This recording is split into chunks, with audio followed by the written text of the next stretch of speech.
Di dunia fantasi ini, semua penyihir terlahir dengan sesuatu yang disebut crest, yaitu tanda yang menentukan kemampuan sihir mereka. Caius telah mencapai tingkat tertinggi dari Crest of Chrytion, menjadikannya sage terkuat yang pernah ada. Namun, meski telah berada di puncak kekuatan, ia masih merasa tidak puas. Ia menyadari bahwa dirinya bisa menjadi jauh lebih kuat jika memiliki Crest of Close Combat, crest keempat yang sangat langka. Karena crest tidak bisa diubah dan seseorang harus terlahir dengan crest tersebut, Caius pun mengambil keputusan ekstrim yaitu bereinkarnasi. Ia berharap bisa terlahir kembali dengan crest keempat itu. Ribuan tahun kemudian, ia terlahir kembali sebagai seorang anak bernama Matthias. Kisah ini dimulai ketika Matthias, di usia 12 tahun, pergi ke ibu kota untuk mendaftar di akademi kedua.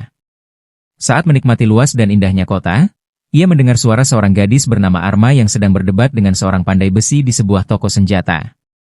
Karena penasaran, Matthias masuk ke toko tersebut dan mendengarkan percakapan mereka. Ia mengetahui bahwa pedang sihir milik teman Arma rusak saat digunakan untuk melindungi Arma dari serangan monster. Arma merasa sangat bersalah dan ingin memperbaiki pedang itu, terutama karena ujian masuk akademi kedua akan diadakan esok hari. Sayangnya, sang pandai besi mengaku tidak mampu memberi enchantment sihir pada pedang tersebut. Ia pun menolak pekerjaan itu dan menyarankan Arma mencari orang lain. Melihat keputusasaan Arma, Matthias menyela percakapan dan mengaku bahwa ia bisa melakukan enchantment asal pandai besi tersebut bersedia menempa pedangnya. Sang pandai besi ragu, karena Matthias memiliki Crest of Close Combat. Pada era sekarang, crest itu justru dianggap sebagai crest terlemah dan dikenal sebagai Crest of Failure. Ironisnya, crest yang dulu paling kuat kini dipandang sebelah mata. Namun, Arma memiliki firasat baik terhadap Matthias. Ia pun menyerahkan Magic Stone miliknya untuk digunakan dalam proses enchantment. Saat mereka menunggu pedang selesai ditempa, teman Arma masuk ke toko. Matthias dan gadis itu langsung terpikat. Dengan wajah memerah, gadis tersebut memperkenalkan dirinya sebagai Lurie Aventrot. Tak lama, pandai besi menyelesaikan pedangnya. Matthias meletakkan pedang itu di atas meja, lalu mengambil Magic Stone. Dengan satu sentuhan sederhana, ia langsung mengenchant pedang tersebut dengan Enhanced Fortitude dan Sundered Steel, membuatnya kuat, ringan, dan mudah digunakan dalam pertarungan. Semua orang terkejut. Matthias melakukan enchantment tanpa mantra dan nyaris seketika. Lurie mencoba pedang itu dengan beberapa ayunan latihan. Tanpa sengaja, ia membelah meja menjadi dua hanya dengan menyentuh ujung pedang ke permukaannya. Jelas, enchantment tersebut berhasil.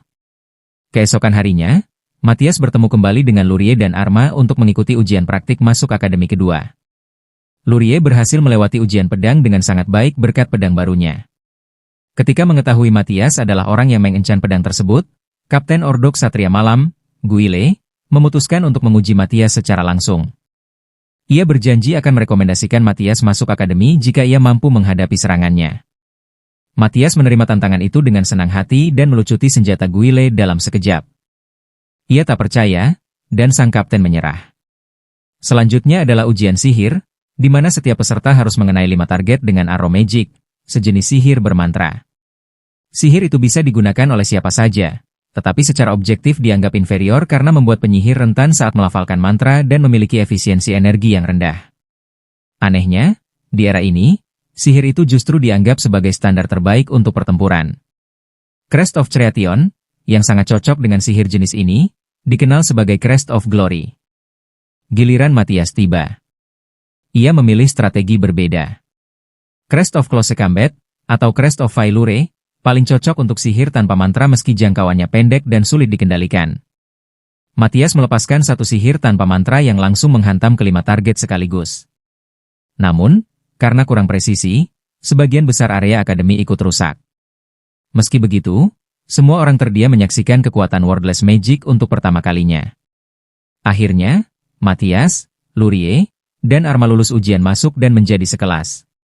Keesokan harinya, mereka menghadiri upacara pembukaan.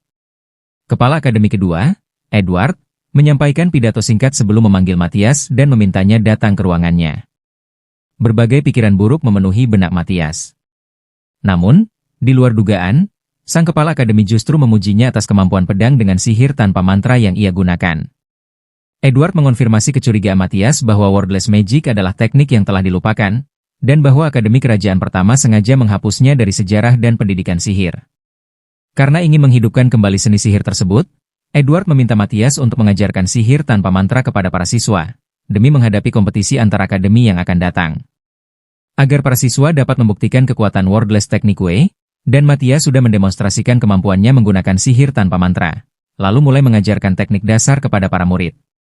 Yang mengejutkan, sebagian besar siswa mampu memahaminya dengan cukup cepat. Sebulan kemudian, hari kompetisi antar akademi pun tiba. Saat itu, Matthias merasakan kehadiran seseorang dengan kekuatan sihir 10 kali lipat lebih besar darinya, setara dengan tingkat iblis. Ketika ia memasuki arena, ia melihat 3 perwakilan dari akademi pertama. Seketika, Matthias menyadari bahwa siswa yang berdiri di tengah adalah seekor iblis yang menyamar, sekaligus sumber energi sihir besar yang ia rasakan sebelumnya. Iblis itu bahkan menggunakan keris palsu agar terlihat seperti manusia. 2 siswa di sisi kiri dan kanan menyerang lebih dulu, tetapi mantra mereka terlalu lambat. Matthias dengan mudah menjatuhkan keduanya menggunakan sihir tanpa mantra. Kini, hanya siswa iblis itu yang tersisa. Terkejut melihat kekuatan Matthias, iblis tersebut mengaktifkan sihir lebih dulu lalu berpura-pura melafalkan mantra. Penonton mulai menyadari kejanggalan itu dan bertanya apa yang terjadi. Matthias mengayunkan pedangnya ke arah iblis tersebut, memaksanya terbang ke udara. Iblis itu membalas dengan Wordless Magic. Saat Matthias menyentuh tubuhnya dengan pedang sambil melepaskan sihir, penyamaran sang iblis hancur, memperlihatkan wujud aslinya. Dengan itu, Matthias mengungkap kebenaran bahwa para iblis telah menyusup ke akademi pertama sejak ribuan tahun lalu. Mereka secara sistematis menjatuhkan reputasi Crest of Close Combat, agar manusia si musuh abadi mereka bergantung pada sihir bermantra yang lemah. Ketika para siswa mulai dievakuasi, iblis tersebut mencoba terbang untuk melarikan diri. Namun, Matthias menebas salah satu sayapnya sebelum ia sempat kabur, lalu mengalahkannya. Atas prestasinya mengalahkan seekor iblis, Matthias dipanggil ke Istana Raja bersama Edward untuk menerima penghargaan. Di sana, Matthias meminta izin untuk menggunakan seluruh sumber daya yang ada di Dungeon Kerajaan. Pada masa Caius, Dungeon merupakan aset paling berharga sebuah kerajaan karena menyimpan biji sihir langka dan artefak monster. Namun, seiring menurunnya pengetahuan sihir, nilai sebenarnya dari Dungeon tersebut terlupakan. Sang raja pun menyetujui permintaan Matthias. Raja kemudian menanyakan pendapat Matthias mengenai menghilangnya para Chosen Ones, gelar bagi para penyihir terkuat kerajaan. Matthias menyimpulkan bahwa mereka semua adalah iblis yang menyamar, dan telah melarikan diri setelah penyamaran di akademi pertama terbongkar. Menurut Matthias, para iblis kini pasti sedang mempersiapkan serangan besar ke kerajaan. Perkiraannya, mereka memiliki waktu sekitar 3 bulan sebelum serangan dimulai. Raja menjadi cemas, tetapi Matthias menenangkannya. Ia menjelaskan bahwa yang dibutuhkan hanyalah penghalang sihir berskala besar untuk melindungi ibu kota. Dengan usaha bersama para siswa akademi kedua, penghalang itu dapat diselesaikan dalam waktu 1 bulan. Ia juga menyarankan agar Wordless Magic diajarkan secara luas. Sang raja setuju dan menunjuk Matthias sebagai pemimpin kerajaan dalam menghadapi perang melawan iblis. Setelah itu, Matthias menuju perbendaharaan kerajaan untuk mencari artefak sihir tingkat dewa yang diperlukan dalam pembuatan penghalang. Sebuah pedang menarik perhatiannya.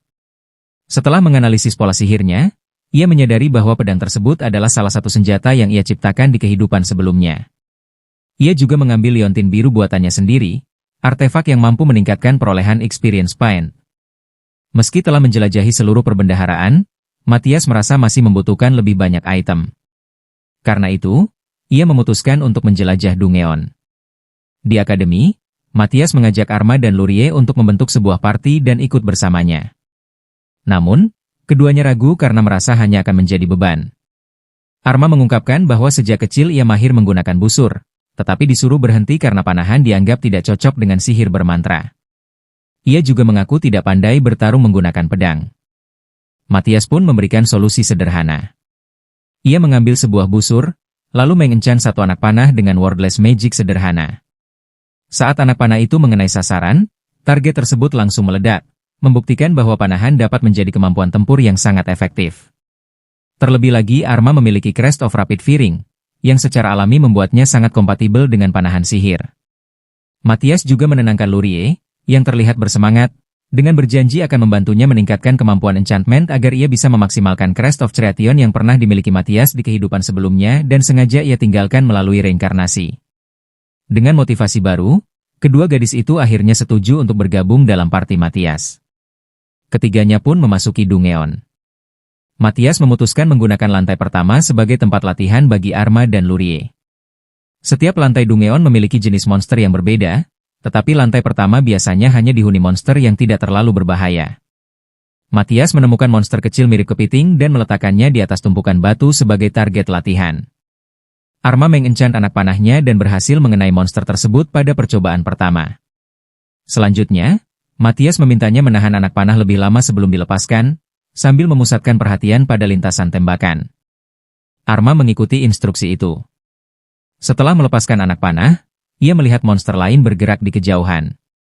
Tanpa diduga, anak panah itu berbelok di tengah udara dan mengenai monster kedua. Matthias menjelaskan bahwa teknik tersebut disebut Red Guided Enchantment. Ia menyarankan Arma untuk terus berlatih hingga mampu menjatuhkan beberapa monster hanya dengan satu anak panah. Bersemangat untuk menguasai teknik barunya, Arma pergi menjelajahi lantai pertama sendirian. Ia mengumpulkan Magic Stone dari monster yang ia kalahkan untuk membantu pembangunan penghalang sihir.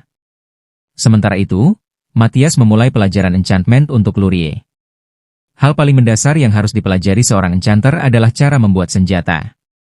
Matthias menghancurkan salah satu dinding Dungeon yang tampak biasa saja, lalu menjelaskan bahwa dinding tersebut sebenarnya sumber biji yang sangat kaya. Ia mengajarkan Lurie cara mengekstraksi biji dari material mentah dan memurnikannya menjadi logam serta mineral murni. Lurie berhasil mengekstraksi mitril murni dan besi dengan tangannya sendiri. Saat Arma kembali dengan tumpukan Magic Stone, Lurie sudah memahami dasar pembuatan dan enchantment pedang.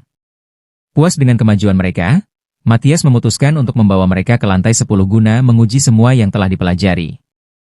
Arma dan Lurie menghadapi monster di sana dengan sangat lancar. Arma bertugas menyerang, sementara Lurie memberikan dukungan dengan membuat anak panah secara cepat. Namun, ujian sesungguhnya dimulai ketika seekor killer dog yang ganas muncul. Arma beberapa kali meleset, dan monster itu hampir menerkamnya. Dalam situasi genting, Lurie menyelamatkannya dengan memasang firewall di antara mereka. Arma segera menenangkan diri, lalu menembak kaki monster tersebut, disusul tembakan ke lehernya hingga makhluk itu tumbang. Matthias memuji mereka atas perkembangan dan kerjasama yang solid. Ia kemudian menciptakan area aman agar mereka bisa beristirahat. Sementara itu, Matthias menyatakan akan pergi ke lantai 25 untuk mengambil biji adamantite yang dibutuhkan dalam pembangunan penghalang sihir. Arma terkejut mendengarnya. Selama ini, pencapaian terdalam yang pernah diraih manusia hanyalah lantai 23, itu pun oleh parti beranggotakan 30 orang yang dipimpin oleh Gaas, Dewa Sihir. Matthias sempat bingung mendengar nama tersebut, tetapi menganggapnya hanya kebetulan belaka. Ia melanjutkan perjalanan ke lantai yang lebih dalam hingga menemukan batuan yang mengandung adamantite. Tiba-tiba, ia merasakan kehadiran monster yang sangat kuat. Matthias menduga itu adalah floor boss. Menganggapnya sebagai ujian pertamanya dengan Crest of Close Combat, Matthias langsung bergerak menuju sumber aura tersebut. Ia membersihkan area di sekitarnya agar monster itu datang langsung ke arahnya. Serangan datang dari belakang, tetapi Matthias berhasil menghindar tepat waktu. Monster itu adalah Arc Serpent, makhluk agresif dengan lompatan kuat dan gigitan berbisa yang bahkan mampu mengikis batu. Matthias menghadapinya secara frontal, namun pedangnya hampir tidak meninggalkan bekas pada sisi keras sang monster. Akhirnya, ia menghancurkan sebuah Magic Stone dan melepaskan awan energi sihir, lalu memusatkan energi itu ke dalam bilah pedangnya. Dengan satu tebasan dahsyat, ia menghancurkan Arc Serpent tersebut sepenuhnya. Membawa bangkai monster itu, parti mereka keluar dari Dungeon dan menuju salah satu guild di kota untuk menjual kepala monster dan Magic Stone yang mereka peroleh. Meskipun Magic Stone yang diperoleh dari monster tersebut jauh lebih besar dari yang pernah dilihat penduduk kota, ukurannya masih belum cukup untuk membangun penghalang sihir milik Matthias. Meski begitu, pihak guild tetap memberikan imbalan besar yaitu 750 koin emas atas kepala monster dan Magic Stone itu. Matthias membagi hasilnya secara merata kepada Arma dan Lurie. Saat mereka sedang jalan-jalan di kota, Matthias tiba-tiba merasakan dua aura iblis yang bergerak menuju akademi. Salah satunya relatif lemah, sementara yang lain jauh lebih kuat daripada iblis yang ia hadapi dalam kompetisi antar akademi. Mereka memutuskan untuk mencegat para iblis sebelum mencapai akademi. Matthias akan menghadapi iblis yang lebih kuat, sementara Arma dan Lurie menangani yang lebih lemah. Matthias menyerang lebih dulu, tetapi segera menyadari bahwa energi sihirnya tidak cukup untuk langsung mengalahkan lawannya. Karena itu, ia mengubah strategi. dan ia mengambil alih kendali sihir iblis tersebut, memanfaatkan mantranya untuk menarik kedua iblis turun ke ketinggian yang lebih rendah. Begitu jaraknya cukup dekat, Arma menembakkan anak panah berenchantment ke arah iblis yang lebih lemah. Panah itu memperlambat gerakannya. Dan iblis itu kesal lalu memisahkan diri dari rekannya dan mengalihkan fokus ke Arma dan Lurie. Sementara itu, iblis yang lebih kuat melepaskan sihir area luas yang nyaris mustahil dihindari. Namun, Matthias berhasil menghancurkan inti sihirnya dengan menyerang titik lemahnya. Iblis itu terkejut karena belum pernah ada manusia yang mampu mematahkan teknik tersebut. Memanfaatkan pengalaman tempur dari kehidupan sebelumnya, Matthias terus menyerang iblis itu dengan pedangnya. Menyadari situasinya memburuk, sang iblis berniat mundur. Namun, Matthias segera menggunakan Obstruction of Ruin, sihir yang membalikan energi sihir inang terhadap dirinya sendiri, membuat iblis tersebut lumpuh. Kemudian, iblis itu mencoba mengaktifkan sihir khusus iblis yang mengorbankan nyawanya untuk memanggil kawanan monster. Namun, Matthias telah mengantisipasinya dan menghentikan sihir tersebut. Tak memiliki pilihan lain, iblis itu akhirnya mengakui kekalahan. Sementara itu, Arma dan Lurie terus mengulur waktu dengan menembaki iblis yang lebih lemah secara bergantian, memanfaatkan jeda pemulihannya untuk menjaga jarak. Setelah menyelesaikan lawannya, Matthias segera membantu mereka. Menyadari bahwa rekan terkuatnya telah dikalahkan, iblis yang lebih lemah melarikan diri. Karena Matthias tidak bisa terbang untuk mengejarnya, Arma menembakkan panah yang memotong salah satu sayap iblis, membuatnya kehilangan ketinggian. Matthias kemudian menebas sayap lainnya, memaksa iblis itu jatuh ke tanah dan dikalahkan. Keesokannya, Raja mengundang ketiganya ke istana untuk memuji keberanian mereka dan mengabulkan permintaan sebagai balas jasa. Matthias kembali meminta akses ke Dungeon, sementara Arma dan Lurie memilih hadiah berupa uang. Saat Raja mulai membicarakan yang tidak penting, Matthias bangkit dan menuntut agar penyusup di ruang sidang menampakkan diri. Ketika tak ada yang muncul, ia melepaskan sebuah sihir ke langit-langit ruangan. Dan teriakan terdengar. Raja mengenali suara itu sebagai Erhard, mantan Chosen One. Matthias menjelaskan bahwa para iblis telah memasang sihir antarmuka pengintai di sana, memungkinkan mereka mematai ruang sidang dari jarak jauh. Ia bahkan berhasil melacak koordinat markas persembunyian mereka, yang ternyata berada di sebuah desa yang telah dihancurkan para iblis bertahun-tahun lalu. Sayangnya, desa tersebut terlalu jauh untuk dijangkau dalam waktu singkat, dan Matthias belum cukup kuat untuk menggunakan sihir teleportasi. Meski demikian, ia telah memikirkan cara lain untuk mencapai tempat itu dan sebuah rencana yang ia simpan sebagai kejutan bagi Arma dan Lurie. Matthias membawa mereka ke pegunungan. Di sana, mereka ketakutan saat melihat seekor naga hidup. Namun, Matthias berniat menggunakannya sebagai alat transportasi. Ia menyuruh Arma dan Lurie menjauh sementara ia bernegosiasi. Naga itu adalah Iris, Dragon of Darkness, yaitu naga yang pernah ia lawan di kehidupan sebelumnya, sebelum akhirnya menjadi sekutu setelah Iris menyerah. Iris tidak langsung mengenali Matthias. Ia memerintahkannya pergi dari wilayahnya, atau ia akan membakarnya. Matthias tetap melangkah mendekat. Iris pun melepaskan Dragon Breath. Dengan satu serangan presisi, Matthias menghancurkan titik lemah sihir tersebut, lalu mengungkapkan jati dirinya sebagai reinkarnasi Caius, menggunakan bahasa naga. Begitu menyadari, Iris langsung meminta maaf. Matthias menenangkannya dan menjelaskan bahwa ia datang bukan untuk bertarung, melainkan hanya untuk meminta bantuan Iris. Namun, Iris menggeleng pelan dan mengatakan bahwa ia sudah tidak bisa terbang lagi karena sayapnya rusak parah. Ia kemudian menceritakan apa yang terjadi setelah Caius menghilang. Salah satu reaktor sihir raksasa di sebuah kerajaan manusia meledak, memicu ledakan berantai di reaktor lain. Bencana itu membuat peradaban manusia mundur hingga ke zaman batu, sekaligus menjelaskan mengapa umat manusia kehilangan hampir seluruh kemajuan mereka dalam ilmu sihir. Matthias menggunakan sihir enchantment untuk memperbaiki sayap Iris semampunya. Sayap itu cukup kuat untuk terbang, meski hasilnya tidak sempurna karena Crest of Chrathion sejatinya adalah crest yang paling ideal untuk enchantment, dan Matthias kini tidak lagi memilikinya. Setelah itu, mereka beralih menggunakan bahasa manusia agar Arma dan Lurie bisa memahami percakapan. Dengan wajah berseri, Iris akhirnya terbang untuk pertama kalinya dalam 5.000 tahun, membawa Matthias, Arma, dan Lurie menuju tujuan mereka. Tak lama, mereka tiba di desa yang telah hancur. Matthias segera menemukan rumah tempat Erhard bersembunyi. Saat mereka masuk, rumah itu tampak kosong. Erhard ternyata menggunakan sihir penyamaran untuk membuat dirinya tak terlihat. Namun, Mereka berhasil melacak posisinya melalui jejak energi sihir, dan Matthias langsung membatalkan sihir penyamarannya. Erhard pun melancarkan serangan. Matthias terus menghindari setiap serangan Erhard, sementara Arma tanpa henti menembakkan anak panah ke arahnya. Erhard menganggap panah itu hanya gangguan kecil sampai ia menyadari bahwa gerakannya semakin melambat. Ternyata, anak panah yang digunakan Arma telah diencant oleh Lurie dengan magitoksin, racun sihir yang menguras energi magis iblis. Marah karena dikalahkan oleh sekelompok manusia kecil, Erhard menggunakan sihir iblis Trivi, yang secara drastis meningkatkan kekuatannya dengan konsekuensi mengorbankan nyawanya sendiri setelah seluruh energi sihirnya habis. Matthias segera menggunakan sihir ilusi, menipu Erhard agar menyerang proyeksi Arma dan Lurie. Dalam proses itu, Erhard menerima dosis besar magitoksin dalam bentuk kabut. Arma kemudian menembakkan panah terakhir ke kepalanya, dan Erhard pun tumbang. Setelah itu, Matthias menyuruh Arma dan Lurie menunggu di udara bersama Iris, karena ia akan menghadapi lawan yang jauh lebih kuat. Begitu mereka berada di jarak aman, Matthias menghancurkan 3 Magic Stone, melepaskan energi besar yang memaksa iblis kuat untuk memanifestasikan diri. Pertarungan sengit pun dimulai. Iblis tersebut menebas lengan Matthias hingga terputus. Namun, itu semua adalah bagian dari rencananya. Sebelum bertarung, Matthias telah memasang sihir restore dan analisis pada lengannya. Berkat sihir itu, ia mampu menyambungkan kembali lengannya sekaligus memperoleh informasi detail tentang sihir lawannya.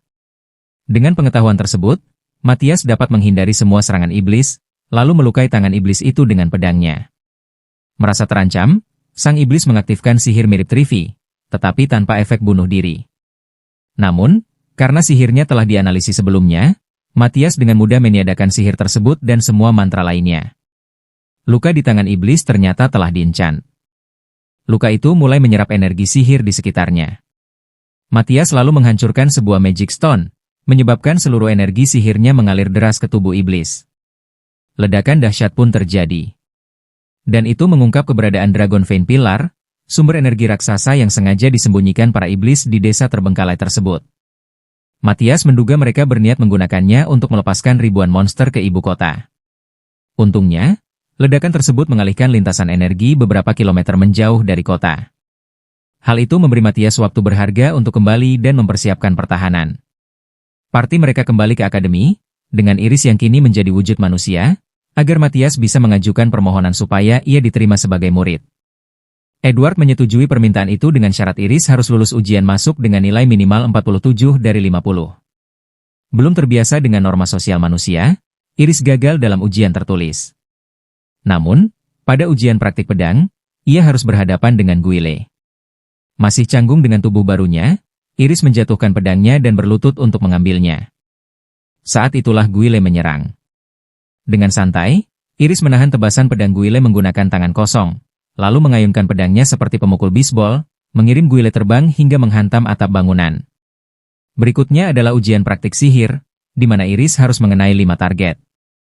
Iris mulai mengisi daya sihirnya, tetapi Matthias segera menyadari bahwa kekuatan serangan itu terlalu besar, sehingga ia dengan cepat mendirikan penghalang sihir untuk menahannya. Saat Iris akhirnya melepaskan sihirnya, seluruh area akademi hancur lebur, termasuk kelima target ujian. Misi gagal tetapi dengan cara yang berhasil.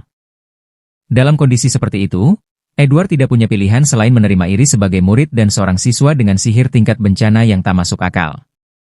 Sementara itu, Akademi kedua mulai mengumpulkan biji dan material yang dibutuhkan untuk membangun penghalang sihir. Masalahnya, sebagian besar siswa dengan Crest of Chreation yang paling cocok untuk enchantment terdaftar di Akademi Kerajaan pertama. Kedua akademi tersebut memiliki sejarah permusuhan panjang, sehingga hampir mustahil meminta bantuan kepala akademi pertama yang arogan. Seperti yang diduga, ia menolak mengakui bukti kekuatan akademi kedua dari kompetisi antar akademi, dan menganggap mereka terlalu rendah untuk diajak bekerja sama. Matthias selalu mengusulkan sebuah kompetisi baru. Masing-masing pihak boleh mengirimkan peserta sebanyak apapun, dan pihak yang kalah harus menuruti semua permintaan pihak pemenang. Kepala akademi pertama setuju, tetapi dengan satu syarat bahwa Matthias tidak boleh ikut campur. Matthias menerima syarat tersebut. Pada hari pertandingan, akademi pertama habis-habisan, mengirim sekelompok besar siswa terbaik mereka yang memiliki Crest of Chreation. Sebaliknya, akademi kedua hanya mengirim 5 siswa, dan tidak satu pun memiliki Crest of Chreation. Merasa kemenangan sudah di tangan, Kepala Akademi Pertama dengan angku memerintahkan pertandingan dimulai. Para siswa Akademi Pertama langsung melafalkan mantra, namun karena chant yang terlalu panjang, kelima siswa Akademi Kedua dengan mudah mengalahkan mereka menggunakan wordless magic. Tanpa mereka sadari, Raja menyaksikan pertandingan tersebut. Melihat bahwa Kepala Akademi Pertama masih memaksa muridnya menggunakan sihir bermantra meski telah diperintahkan beralih ke wordless magic, Raja menangkapnya atas tuduhan pengkhianatan. Dengan sang Kepala Akademi tersingkir, Raja memerintahkan siswa Akademi Pertama untuk membantu Akademi Kedua dalam pembangunan penghalang sihir, sekaligus mempelajari wordless magic. Transisi itu berjalan lancar. Para siswa Akademi Pertama justru bekerja sama dengan senang hati dan tampaknya mereka juga tidak menyukai Kepala Akademi sebelumnya. Sementara para siswa menambang dan mengumpulkan mithril dari Dungeon, Matthias membawa partinya bersama Iris ke lapisan Dungeon yang lebih dalam. Tujuan mereka adalah mencari monster yang memiliki Magic Stone berdiameter 60 cm, yang akan digunakan sebagai inti penghalang sihir. Ekspedisi ini juga menjadi ujian untuk melihat apakah Iris mampu beradaptasi sepenuhnya dengan tubuh manusianya dan menjadi anggota party yang efektif. Matthias berniat memanggil monster kuat dengan menggunakan sebuah Magic Stone. Ia meminta Iris mengalirkan sihir secara perlahan ke batu tersebut. Sayangnya, definisi perlahan versi Iris sangat berbeda. Akibatnya, ia malah memanggil seekor naga yang jauh lebih kuat dari yang Matthias perkirakan. Iris mengalihkan perhatian naga itu dengan umpatan dalam bahasa naga dan melayangkan pukulan. Sementara itu, Matthias menanam beberapa lingkar sihir di sekitar naga tersebut. Begitu persiapannya selesai, Matthias meminta Iris memprovokasi naga agar menggunakan Dragon Breath. Ejekannya berhasil. Saat naga melepaskan nafas apinya dan Iris berpura-pura kabur, Matthias mengaktifkan lingkar-lingkar sihir itu. Mantra gabungan tersebut membalikan arah Dragon Breath, memantulkannya kembali ke tubuh naga. Serangan itu mengenai sasaran secara langsung dan menghanguskan naga hingga menjadi abu. Iris kemudian membawa Magic Stone berukuran besar yang tersisa. Kini yakin bahwa Iris adalah aset berharga, Matthias secara resmi mengajaknya bergabung dengan party. Matthias melatih Iris agar terbiasa dengan tubuh manusianya, termasuk bermanuver di medan tidak rata sambil melindungi sebuah target dari serangan panah arma. Ia juga membantu Lurie menaikkan kemampuannya dengan membuat peralatan baru, agar ia bisa menempa pedang yang layak untuk Matthias. Setelah Lurie menguasai teknik menanamkan beberapa enchantment sekaligus ke dalam satu senjata, ia mulai membuat senjata baru untuk setiap anggota party. Senjata itu cukup kuat untuk menghancurkan batu padat. Semuanya tampak berjalan sesuai rencana bagi Matthias.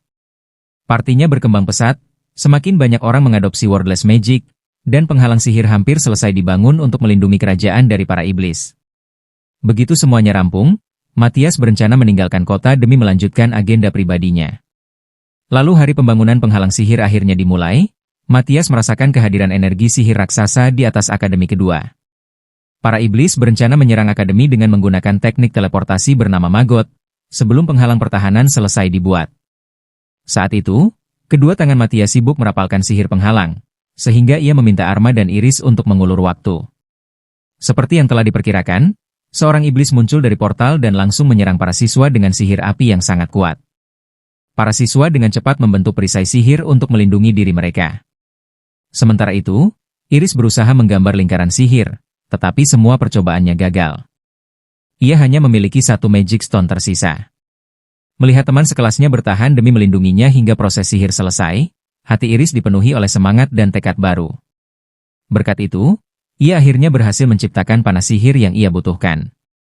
Arma segera menembakkan panah tersebut ke arah iblis, menembus dadanya tepat di saat ia lengah. Memanfaatkan momen kelemahan itu, para siswa menggunakan balik kekuatan sihirnya sendiri untuk mengalahkan iblis tersebut. Namun keadaan kembali memburuk ketika lebih banyak iblis mulai keluar dari portal. Situasinya tampak kacau bagi manusia. Saat itulah Matthias muncul, setelah menyelesaikan persiapan penghalang seorang diri, dan ia dengan mudah menghabisi seluruh iblis yang tersisa. Sorak para siswa pun menggema di seluruh area. Setelah semua iblis dikalahkan, Matthias mengaktifkan penghalang dengan menempatkan Magic Stone terakhir ke posisinya. Sebuah kubah berkilauan menyelimuti kerajaan, melindungi seluruh penduduk dari ancaman. Namun tugas mereka belum selesai. Dragon Vein Pillar yang sebelumnya memanggil monster kini akhirnya menunjukkan dampaknya. Para monster yang dipanggil olehnya telah mendekati wilayah kerajaan, dan para siswa harus menghentikan mereka sebelum menyerang desa terdekat. Para siswa berhasil mengatasi gelombang pertama monster. Untuk gelombang kedua yang jauh lebih kuat, Giliran kelompok Matthias yang turun tangan dan membersihkannya dengan cepat. Tantangan terakhir adalah Void Aether, monster yang tumbuh dengan memakan monster lain. Namun, bagi Matthias, itu bukan ancaman. Ia justru memberinya Magic Stone agar makhluk itu tumbuh lebih besar, sehingga sumber daya yang bisa dipanen lebih bernilai. Seperti yang diduga, Matthias mengalahkan Void Aether hanya dengan beberapa tebasan pedang sihirnya, lalu memenggal kepalanya. Setelah semua ancaman langsung terhadap kerajaan berhasil diatasi, Matthias menyatakan keinginannya untuk meninggalkan akademi demi mencari Dragon Vein Pilar lainnya. Sang kepala akademi menawarkan untuk tetap mencatatnya sebagai siswa beasiswa khusus, agar ia bisa mendapatkan bantuan akademi kapanpun dibutuhkan. Beasiswa yang sama juga ditawarkan kepada anggota kelompok Matthias ketika mereka memutuskan untuk ikut berpetualang bersamanya. Para siswa mengucapkan perpisahan di gerbang akademi. Matthias dan kelompoknya pun memulai perjalanan baru. Para gadis tampak sangat bersemangat karena ini adalah pertama kalinya mereka meninggalkan ibu kota. Tujuan pertama mereka adalah kota Dungeon Melia, sebuah kota yang dibangun tepat di atas Dungeon. Matthias terkejut saat mengetahui hal itu, karena pada masanya, membangun kota di atas Dungeon adalah sesuatu yang tak pernah terpikirkan. Ia pun meragukan keamanannya. Menurut Arma dan Luire, perjalanan menuju kota petualang itu akan memakan waktu beberapa hari. Namun, Matthias dan Iris berpendapat bahwa jaraknya tidak terlalu jauh jika mereka melewati jalur hutan. Dengan gugup, Luire memperingatkan bahwa hutan tersebut adalah sarang monster, tempat tinggal monster kuat. Dan itu justru membuat Matthias semakin penasaran. Mereka pun memasuki hutan beleak. Anehnya, tidak ada satupun monster yang terlihat. Saat kelompok itu berhenti untuk makan siang, Matthias justru mengusulkan untuk berburu daging segar dan bergegas masuk lebih dalam ke hutan sendirian. Di kejauhan, Matthias merasakan bahwa hutan itu sebenarnya dipenuhi monster. Namun pergerakan mereka teratur, seolah ada yang mengendalikan mereka. Ia menyadari bahwa ada monster cerdas di balik semua ini dan memprediksi bahwa dirinya akan menjadi target serangan berikutnya. Benar saja, seekor Giapmun menyerangnya. Matthias dengan mudah membunuh monster tersebut dan membawa tubuhnya kembali ke tempat para gadis berada. Melihat monster itu, para gadis langsung ketakutan. Matthias pun menjelaskan kepada mereka bahwa monster itu sama sekali tidak kuat maupun cerdas untuk merepotkan Matthias. Setelah mengalahkannya, ia mengeluarkan seekor babi hutan raksasa dari ruang penyimpanannya dan dengan santai menyatakan bahwa itu akan menjadi makan malam mereka. Iris menggunakan kemampuannya untuk memurnikan besi langsung dari tanah dan membentuknya menjadi tusuk daging. Arma pergi mencari berbagai jenis rempah sebagai bumbu, sementara Iris menebang kayu untuk api unggun. Namun, urusan memasak tidak berjalan mulus. Arma kebingungan saat mengolah rempah-rempah dan tanpa sengaja menyebabkan ledakan kecil. Tak lama ia bahkan menciptakan sup berwarna mencurigakan yang tampak seperti air selokan dan sesuatu yang bahkan Iris tidak sanggup mencernanya. Meski begitu, daging babi hutan terasa lezat. Setelah perut mereka terisi, rombongan kembali melanjutkan perjalanan menuju kota Melia. Sepanjang perjalanan, tidak ada satupun monster yang mendekat. Rupanya, pemimpin wilayah itu telah lebih dulu dikalahkan. Mereka tiba di kota Dungeon Melia setelah matahari terbenam. Kota itu tampak suram dan hampir kosong. Sebuah tiang lampu sihir di dekat mereka tiba-tiba menyala, tetapi memancarkan gelombang sihir yang aneh. Matthias segera menyadari bahwa lampu itu ditenagai langsung oleh urat naga, bukan batu magis. Teknologi itu jelas bukan sesuatu yang mutakhir. Seorang pedagang buah memperingatkan mereka untuk menjauh. Ia mengatakan bahwa tiang lampu itu sering meledak dan telah menyebabkan banyak korban jiwa. Tak lama setelah peringatan itu, lampu tersebut meledak tepat di depan mata mereka. Matthias dan rombongannya berhasil menghindar tepat waktu. Iris meluapkan amarahnya kepada pedagang itu, mempertanyakan mengapa kota ini menggunakan teknologi dengan cacat mematikan seperti itu. Namun, sang pedagang menyuruhnya diam. Semua itu dilakukan atas perintah sang Lord. Ia menjelaskan bahwa sebelumnya kota menggunakan batu magis, tetapi Lord saat ini melarang penggunaannya karena batu magis adalah komoditas ekspor paling berharga kota. Matthias lalu bertanya apakah Lord itu juga bertanggung jawab atas kondisi kota yang suram ini. Dari pedagang tersebut, ia mengetahui bahwa sebagian besar petualang telah dikirim ke lantai 10 Dungeon untuk menghadapi monster kuat. Itulah sebabnya kota terlihat hampir kosong. Matthias menyimpulkan bahwa Lord tersebut adalah orang bodoh yang tidak kompeten, dan keputusannya justru menghancurkan kota. Ia memutuskan bahwa langkah pertama mereka adalah pergi ke guild. Di sana, Ia melihat pengumuman yang menyatakan bahwa siapapun yang ingin memasuki Dungeon harus memiliki izin khusus. Namun, saat mereka meminta izin tersebut, resepsionis guild memperingatkan mereka agar mengurungkan niat. Izin itu dikeluarkan langsung oleh Lord, dan siapapun yang memilikinya pada dasarnya menjadi anjing peliharaan sang Lord, dipaksa menjalankan misi apapun yang ia perintahkan. Resepsionis itu menjelaskan bahwa misi tersebut seringkali berbahaya dan hampir selalu memakan korban. Meski diperingatkan, Matthias dan timnya tetap tenang. Bahkan di tengah tatapan sinis para petualang yang terluka, mereka tetap meminta izin tersebut. Sebelum proses pengajuan dimulai, seorang wanita masuk ke guild dengan panik. Ia bertanya apakah ada seseorang yang bisa menggunakan sihir penyembuhan. Banyak petualang baru saja kembali dalam kondisi luka parah. Tanpa ragu, Matthias langsung mengajukan diri. Ia menuju ke pusat medis dan mendapati puluhan orang dalam kondisi kritis. Lebih buruk lagi, tidak ada infrastruktur yang memadai maupun penyembuh yang cukup untuk menangani mereka. Matthias murka ketika mengetahui bahwa sebagian besar penyembuh telah diusir oleh Lord saat ini, yang menganggap mereka hanya pemborosan uang. Matthias bertekad menyelamatkan semua orang di sana. Ia menganalisis energi sihir setiap korban untuk menentukan tingkat keparahan luka mereka, lalu meletakkan tablet bernomor sebagai penanda prioritas. Ia berencana menyembuhkan mereka satu persatu berdasarkan tingkat keparahan, dibantu oleh anggota timnya. Namun, para tenaga medis berusaha mengusirnya. Mereka tidak mau mengambil risiko kehilangan petualang akibat ulah seorang bocah dengan lambang kegagalan. Untuk membuktikan kemampuannya, Matthias langsung menyembuhkan petualang yang paling parah kondisinya. Aksi itu segera membungkam semua keraguan. Setelah itu, Matthias meminta para tenaga medis bekerja sama dengannya. Dengan menggabungkan seluruh kemampuan mereka, ia bertekad menyelamatkan semua petualang yang terluka. Setelah semalaman merapalkan sihir penyembuhan, mereka akhirnya berhasil menyelamatkan setiap petualang yang terluka. Tidak satu pun nyawa melayang. Matthias kelelahan tetapi perasaan lega karena semua orang selamat jauh lebih besar daripada rasa letihnya. Kepala medis mendekatinya dan bertanya dengan apakah Matthias adalah penyembuh terkenal dari suatu tempat. Matthias menggeleng pelan. Ia mengatakan bahwa ia bukan siapa-siapa dan bahwa semua ini tidak akan mungkin tercapai tanpa kerja sama semua orang. Sang kepala medis mengucapkan terima kasih. Setelah itu, Matthias menanyakan tentang Lord sebelumnya dan bagaimana penerusnya bisa naik ke tampuk kekuasaan. Ia mendengar bahwa Lord Lama adalah penguasa yang cukup bijaksana, dan ia tidak mengerti mengapa orang seperti itu bisa digantikan oleh seorang pemimpin yang tidak kompeten. Kepala medis menjelaskan bahwa Lord sebelumnya meninggal secara mendadak saat tidur. Tidak ada yang mengetahui penyebab pastinya. Mendengar itu, Matthias langsung curiga. Ia menyimpulkan bahwa para iblislah yang membunuh Lord tersebut, lalu menyusup dan menggantikannya. Pembangunan kota di atas Dungeon berbahaya kemungkinan besar juga merupakan bagian dari rencana mereka sejak awal. Ia memutuskan untuk menyelidiki lebih jauh apa yang sebenarnya terjadi di Melia. Setelah mendapatkan kamar penginapan, Matthias menulis sepucuk surat kepada Edward untuk diteruskan kepada Raja. Arma dan Iris sempat membaca isi surat itu, tetapi yang tertulis hanyalah laporan ringan tentang tugas akademi yang jelas sebuah umpan. Pesan yang sebenarnya disembunyikan dalam sebuah kota khusus dengan dasar palsu dan berbagai lapisan sihir penyamaran. Matthias menduga bahwa semua surat yang keluar dari Melia pasti diperiksa terlebih dahulu.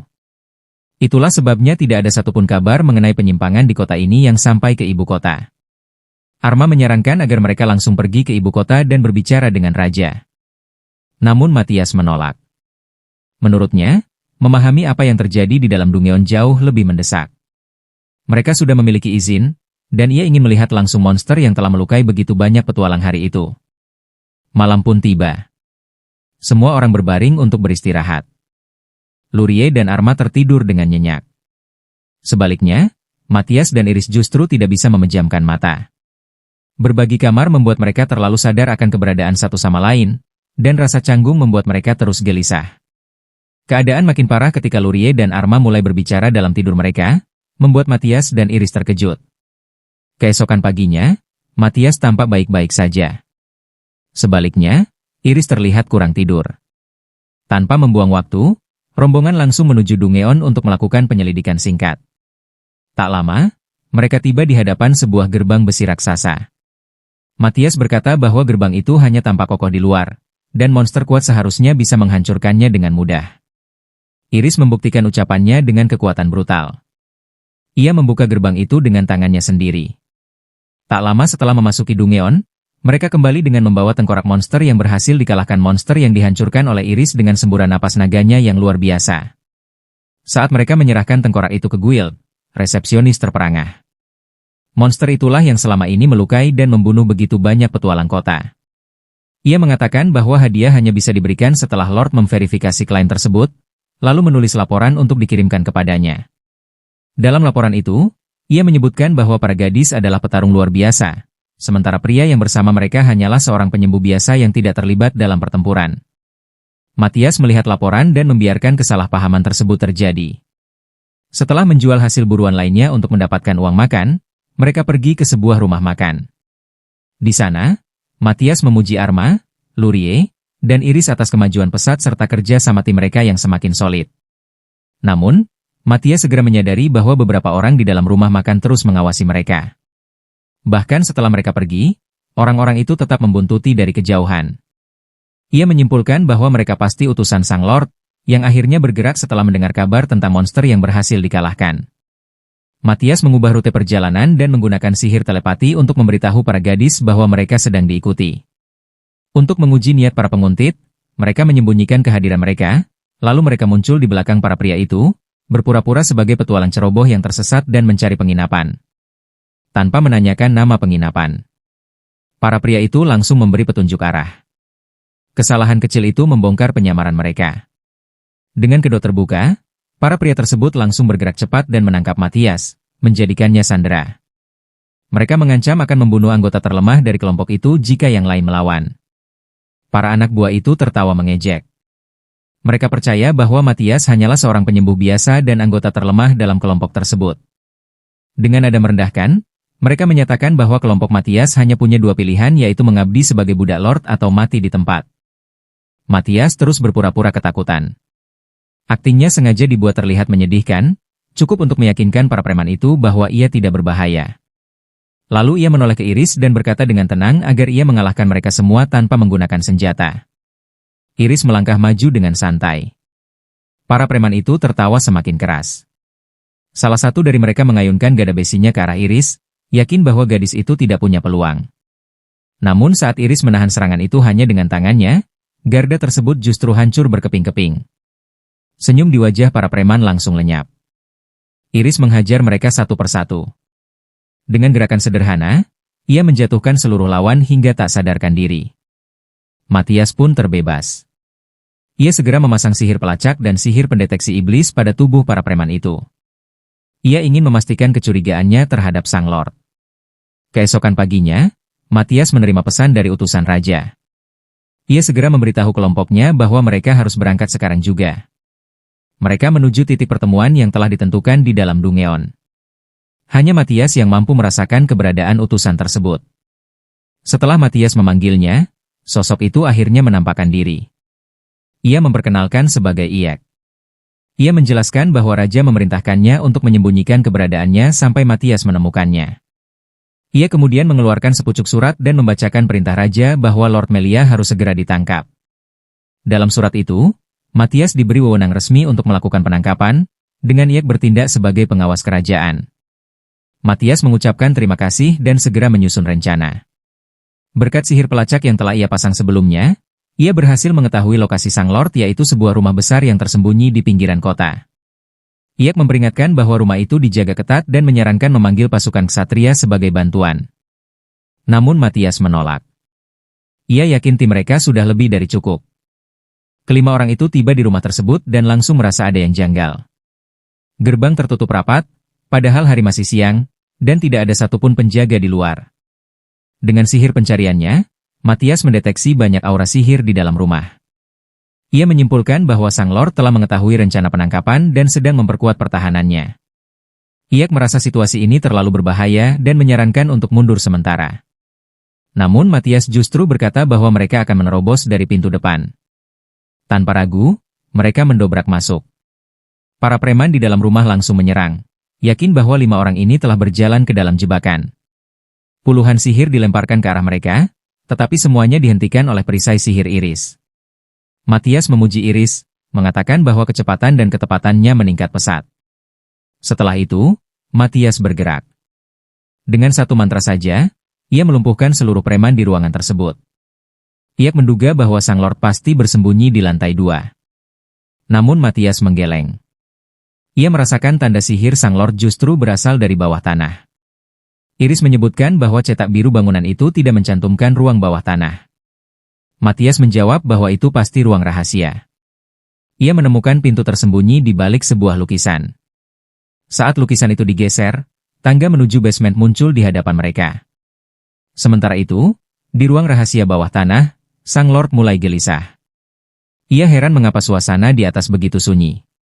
Asistennya menduga bahwa para preman mungkin sudah dikalahkan, tetapi Sang Lord menepis kemungkinan itu dan ia tidak percaya ada orang yang mampu mengalahkan mereka. Meski begitu, ia memutuskan untuk berhati-hati dan bersiap menggunakan lorong rahasia untuk kabur. Namun tepat saat itu, Matthias memasuki ruangan dan berkata dengan dingin bahwa ia tidak akan pergi kemanapun. Sang Lord menatapnya dengan bingung dan bertanya pada asistennya, "Anak siapa ini?" Matthias melangkah maju dan bertanya dengan nada tajam apakah Sang Lord mengirim orang untuk membunuhnya tanpa tahu seperti apa wajah targetnya. Mendengar itu, Sang Lord berdiri. Matthias memanggil rekannya ke depan. Sang Lord mengira ini adalah kesempatannya. Ia menyeringai dan berkata bahwa seorang penyembuh seharusnya tidak meninggalkan perlindungan para pengawalnya. Ia memberi perintah, dan para preman menyerbu dari segala arah. Namun hanya dengan satu gerakan, Matthias menjatuhkan mereka semua. Sang Lord tertegun, akhirnya menyadari bahwa pria itu bukan penyembuh biasa. Ia melangkah maju dan menunjukkan surat perintah dari Raja untuk menangkap Sang Lord. Namun, Lord Melia menolak mengakui wewenang seorang anak muda yang berusaha menangkapnya. Dengan wajah penuh amarah, ia mengancam bahwa bencana besar akan menimpa kota Melia jika sesuatu terjadi padanya. Ancaman itu tidak berarti apa-apa bagi Matthias. Dengan satu jentikan jari, Matthias menjatuhkan Sang Lord hingga tak sadarkan diri. Ia lalu menyuruh Iek untuk menginterogasi Lord bodoh itu dan membawanya kembali ke ibu kota sesegera mungkin. Matthias memutuskan untuk tetap tinggal, karena masih ada banyak hal yang mengusiknya. Ia ingin tahu bagaimana Sang Lord bisa mengetahui rencana penangkapannya. Matthias memeriksa ruangan itu dan menemukan sisa surat yang telah dibakar di perapian. Setelah membacanya, ia menyadari bahwa surat tersebut berisi informasi tentang rencana penangkapan Lord serta fakta bahwa Raja telah mengirim seseorang ke Melia. Ia menganalisis surat itu dengan sihirnya dan menemukan jejak sihir yang sangat samar. Keyakinannya menguat bahwa iblis terlibat. Matthias menyimpulkan bahwa para iblis selama ini mengendalikan Sang Lord untuk menjalankan rencana mereka. Ketika Iris bertanya apakah tujuan mereka adalah Magis Stone, Matthias menggeleng. "Bukan itu," katanya. Target mereka adalah Dragon Vein di bawah kota Melia. Dragon Vein itu jauh lebih besar daripada yang berada di ibu kota. Jika para iblis berhasil mengaktifkan mantra tertentu pada Dragon Vein tersebut, dampaknya bisa memicu bencana berskala global. Semua orang terdiam mendengar itu. Iek segera menyatakan bahwa ia akan kembali ke ibu kota untuk melapor, tetapi Iris menghentikannya dan meminta semua orang tetap waspada. Tiba-tiba, tanah berguncang hebat. Matthias langsung menyadari bahwa itu bukan gempa alami. Getaran tersebut disebabkan oleh campur tangan para iblis pada Dragon Vein. Di saat yang sama, mereka merasakan kemunculan kawanan monster besar di luar kota. Matthias mengerti sekarang apa maksud ancaman Sang Lord sebelumnya. Masih ada sekitar 2 jam sebelum kawanan monster mencapai kota. Matthias memutuskan untuk mengusir para iblis dari Dragon Vein sebelum itu terjadi. Mereka memasuki Dungeon dan menuju lokasi Dragon Vein, tetapi tidak menemukan tanda keberadaan iblis di sana. Matthias menduga bahwa mereka telah berpindah ke lantai yang lebih dalam. Ia mulai mencari jebakan, lalu meminta Luire menghancurkan titik lemah di dinding. Dengan mudah, Luire merobohkannya dan membuka jalan menuju inti Dragon Vein. Iris merasakan adanya energi iblis yang menyelimuti Dragon Vein. Matthias menyimpulkan bahwa para iblis telah lama mempersiapkan manipulasi dan kini hanya menyempurnakan tahap akhirnya. Ia pun membagi tugas. Matthias akan turun ke lantai yang lebih dalam untuk menghadapi para iblis secara langsung. Sementara itu, Arma, Iris, dan Luire harus tetap tinggal untuk memperbaiki Dragon Vein dan membatalkan semua manipulasi yang telah dilakukan. Iris panik. Ia merasa tidak cukup mampu melakukannya tanpa bantuan Matthias. Namun Matthias menatapnya dengan yakin dan menyatakan kepercayaannya. Arma dan Iris turut menyemangatinya. Matthias kemudian memasang lingkaran sihir komunikasi pada Dragon Vein agar mereka bisa tetap terhubung, lalu berangkat menuju lantai bawah. Saat menghadapi monster di lantai-lantai bawah, Matias terus berkomunikasi dengan Iris. Iris berhasil menemukan aliran sihir yang tidak normal dan mulai menetralkannya perlahan. Matias berulang kali memperingatkannya untuk bergerak pelan dan hati-hati. Satu kesalahan saja bisa menyebabkan seluruh kota meledak. Setelah menyingkirkan semua monster di jalurnya, Matias merasakan bahwa ia sudah sangat dekat dengan persembunyian iblis. Ia memasuki sebuah ruang terbuka dan menemukan seekor iblis yang sedang menggunakan sihir untuk memanipulasi Dragon Vein. Iblis itu juga menyadari kehadiran Matias, menyembunyikan auranya sejenak, lalu memanggilnya keluar. Saat berhadapan langsung, Matias merasakan fluktuasi kecil dalam sihir iblis tersebut. Ia segera menyadari bahwa iblis itu sedang menggunakan sihir komunikasi. Matias menyusup ke dalam jalur komunikasi tersebut. Di sana, ia mendengar suara Sang Tuan Iblis. Sang Tuan menyebut nama Matias dan menduga bahwa ia tidak bekerja sendirian. Ia juga menyadari bahwa salah satu rekan mereka sedang berusaha memulihkan Dragon Vein. Dengan nada dingin, Sang Tuan memerintahkan bawahannya untuk membunuh Matias dan rekannya secepat mungkin seraya mengingatkannya agar tetap waspada. Saat bertarung melawan mereka, Matias menyadari bahwa iblis penguasa yang mengendalikan pasukannya adalah sosok yang cerdas dan berpengetahuan luas. Pikiran itu justru membuatnya bersemangat karena menantikan pertarungan yang sepadan. Tanpa ragu, Matias langsung mengaktifkan berbagai enchantment pada pedangnya dan menerjang ke depan. Namun, iblis itu menahan serangannya dengan sebuah penghalang ledakan. Matias segera melompat mundur untuk menghindari semburan energi yang meledak sesaat kemudian. Iblis itu mencemoohnya, mengejek bahwa Matias tidak akan pernah bisa menembus penghalang tersebut. Ia bahkan diperintahkan oleh sang iblis penguasa untuk segera mengakhiri pertarungan sebelum lawannya menemukan celah. Matias justru semakin yakin. Mantra penghalang ledakan itu jelas dirancang khusus untuk melawannya, dan iblis yang di hadapannya sekarang adalah yang terkuat yang pernah ia temui dalam kehidupan ini. Ia segera menghubungi Iris melalui lingkaran komunikasi. Segera siapkan lingkaran sihir nomor 14 dan 17, perintahnya singkat. Iblis di depannya kembali mengejek, mengklaim bahwa semua persiapan telah dilakukan untuk memastikan kekalahan Matias. Saat Matias mencoba mendekat, iblis itu menembakkan ledakan sihir jarak jauh. Ia mengira serangannya berhasil, tetapi Matias tiba-tiba muncul di belakangnya. Sang iblis penguasa memperingatkan bawahannya yang memungkinkan iblis itu memblokir serangan mendadak tersebut. Sekali terkena seranganku, semua manusia akan mati, ujar iblis itu. Matias menjawab tenang, bahwa kau tidak akan bisa mengenainya. Sepanjang pertarungan, iblis penguasa terus memberikan instruksi, menjelaskan cara menghadapi Crest of Failure yang dimiliki Matias. Mengikuti perintah itu, sang iblis melancarkan serangkaian serangan sihir jarak jauh, berusaha mencegah Matias mendekat maupun mundur. Namun, Matias bertahan dengan penghalang sihirnya. Ia kembali menghubungi Iris. Iblis di hadapannya mulai frustrasi dan bertanya pada tuannya apa langkah selanjutnya. Sang iblis penguasa memerintahkan untuk memasuki tahap kedua, yaitu rencana memancing Matias ke dalam jebakan. Itulah yang ditunggu Matias. Ia berlari lurus ke arah iblis itu, yang langsung terbang mundur sambil melepaskan hujan serangan sihir. Saat itu, Matias memberi instruksi kepada Iris untuk aktifkan nomor 14. Dalam sekejap, seluruh jebakan sihir yang telah disiapkan para iblis lenyap. Iblis itu panik dan mencoba menghubungi tuannya. Tetapi sebelum lingkaran sihir nomor 17 aktif, jalur komunikasi mereka terputus. Matias menyeringai dan mengejek iblis itu, yang masih bersikeras bahwa penghalang ledakannya akan melindunginya. Matias menyerang dengan sihir, tetapi penghalang itu dengan mudah memantulkan serangannya. Meski begitu, Matias terus menembakkan magic bullet tanpa henti. Iblis itu tertawa, yakin akan keselamatannya. Hingga Matias menusukkan pedangnya langsung ke penghalang tersebut. Ia telah menemukan jeda waktu antara kemampuan ledakan penghalang dan aktivasi ulangnya. Memanfaatkan celah itu, Matias berhasil menghancurkannya. Iblis itu menjerit, terbang menjauh sambil menyebut Matias sebagai monster. Tak lama, komunikasi dengan sang iblis penguasa kembali terhubung. Sang iblis bawahan terdengar cemas, mengklaim bahwa Matias mungkin adalah reinkarnasi Caius. Namun, sang iblis penguasa tak percaya bahwa Caius sudah mati sejak awal. Matias mendengar semuanya. Ia menyadari bahwa jika iblis penguasa itu mengenalnya dari kehidupan sebelumnya, maka makhluk itu pasti sangat tua dan sangat berbahaya. Sang iblis penguasa pun memberikan perintah terakhir. Untuk gunakan jalan terakhirmu Disfortune. Iblis itu segera mengeluarkan banyak sihir, memperkuat tubuhnya dalam sekejap.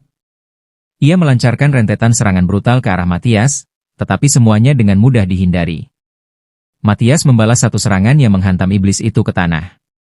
Matthias mengalirkan energi ke pedangnya dan melompat ke udara untuk mengakhiri pertarungan. Iblis itu tidak sempat menghindar. Dan tebasan udara memutuskan lengannya, lalu serangan berikutnya memenggal kepalanya. Matthias segera memberi kabar pada Iris, Arma, dan Luire bahwa iblis tersebut telah dieliminasi. Mereka menyambutnya dengan kelegaan.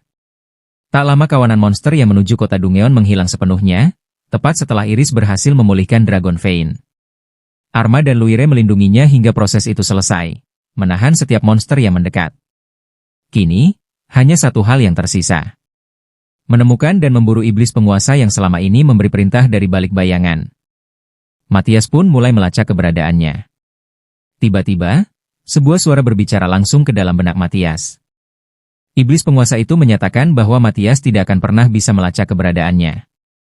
Saat itu juga, Matthias menyadari sesuatu yang mengejutkan bahwa iblis tersebut telah menyusup ke dalam jalur komunikasi dengan Iris. Matthias segera menelusuri asal sinyal sihir itu dan menemukan bahwa sumbernya berasal dari sebuah kota perbatasan, beberapa mil dari lokasi mereka. Namun, ia langsung menyadari bahwa itu hanyalah umpan. Dengan jujur, Matthias mengakui bahwa saat ini ia tidak memiliki cara pasti untuk mengetahui di mana iblis itu bersembunyi. Meski begitu, ia menyatakan dengan tenang bahwa mereka pasti akan bertemu. Iblis penguasa menanggapi dengan dingin. Ia tidak berniat melawan Matthias sekarang dan menyatakan bahwa Matthias harus menemukannya terlebih dahulu. Dari nada suaranya, Matthias menyimpulkan bahwa iblis itu kemungkinan disegel di dalam batu magis raksasa, tersembunyi di suatu tempat gelap. Sesaat kemudian, jalur komunikasi itu terputus. Tapi Matthias justru merasa terkesan. Ia menyadari bahwa mengalahkan iblis penguasa ini akan menjadi tantangan yang berada di tingkat yang sama sekali berbeda. Saat kelompok itu beristirahat, Matthias menjelaskan rencananya. Mereka akan mulai memburu pemimpin para iblis. Ia menjelaskan bahwa iblis tersebut menyembunyikan keberadaannya dengan menggunakan perangkat relay dan umpan sihir. Namun, setiap mantra komunikasi tetap meninggalkan jejak samar dari sihir sang perapal. Matthias telah merekam jejak itu ke dalam sebuah batu magis. Arma tampak terkejut mendengarnya. Ia tidak menyangka hal seperti itu mungkin dilakukan. Matthias lalu menjelaskan bahwa ada sebuah perangkat kuno yang mampu membaca batu magis tersebut dan menentukan lokasi sang perapal berdasarkan tanda tangan sihirnya. Luire menggeleng pelan. Ia mengaku belum pernah mendengar tentang alat semacam itu. Iris dan Arma juga terkejut. Mereka pun bertanya bagaimana Matthias bisa mengetahui cara menggunakan teknologi kuno semacam itu. Matthias sempat gugup, menghindari tatapan mereka, sebelum akhirnya berkata bahwa ia tidak sengaja menemukannya. Namun, ia menambahkan bahwa dialah yang menciptakan perangkat itu sejak awal. Ia kemudian mengeluarkan sebuah peta dan menunjuk sebuah lokasi. Perangkat tersebut kini berada di wilayah Aliansi Rinia, yang terletak di seberang perbatasan kerajaan. Matthias menyimpulkan bahwa cara termudah untuk melintasi perbatasan adalah dengan bantuan langsung dari raja. Karena itu, mereka memutuskan untuk kembali ke ibu kota terlebih dahulu. Saat tiba di kampus akademi kedua, mereka mendapati bangunan itu tidak lagi utuh. Pemandangan tersebut sempat membingungkan, tetapi setelah berkeliling, mereka menyadari bahwa akademi itu sedang menjalani rekonstruksi total. Kemudian, kepala akademi datang menyambut Matthias. Ketika ditanya apa yang sedang terjadi, sang kepala akademi menjelaskan bahwa mereka membangun ulang akademi kedua dari nol, menjadikannya sebuah benteng yang bahkan tidak bisa ditembus oleh iblis.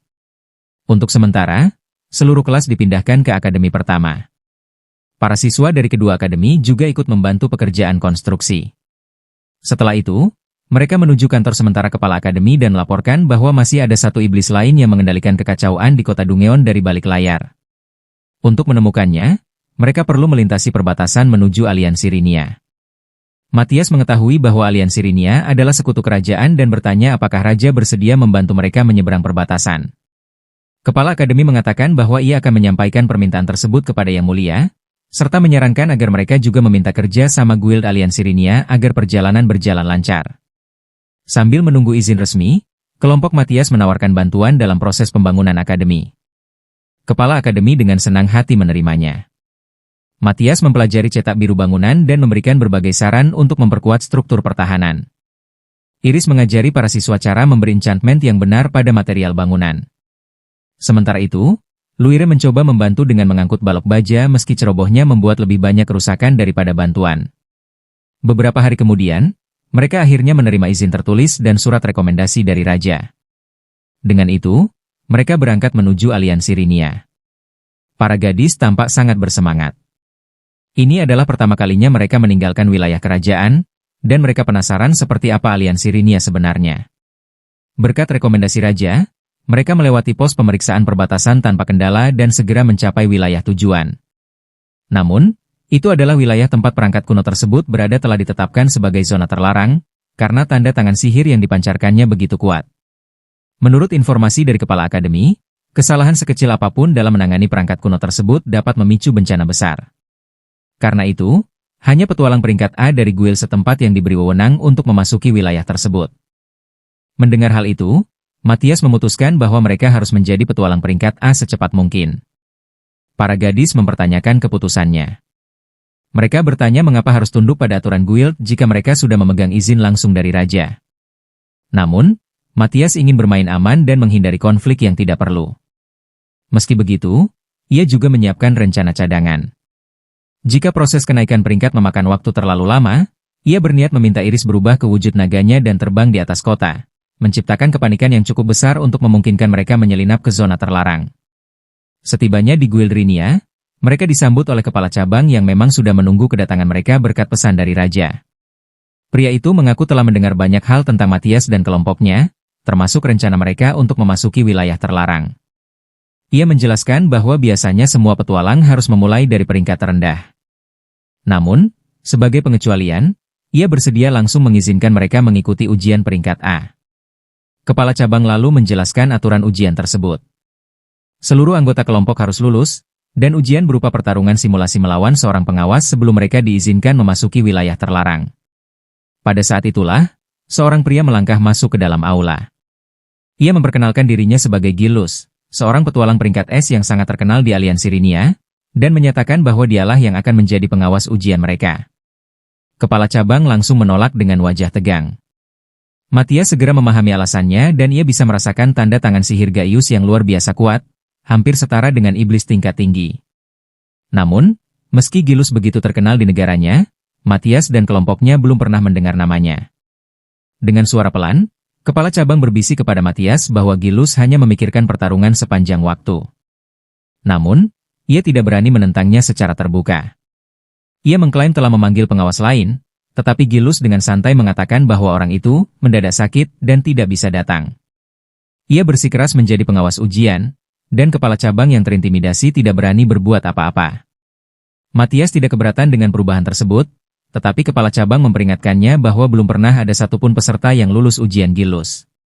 Ia seringkali langsung menggugurkan peserta tanpa bertarung karena menganggap mereka terlalu lemah dan tidak layak membuang waktunya.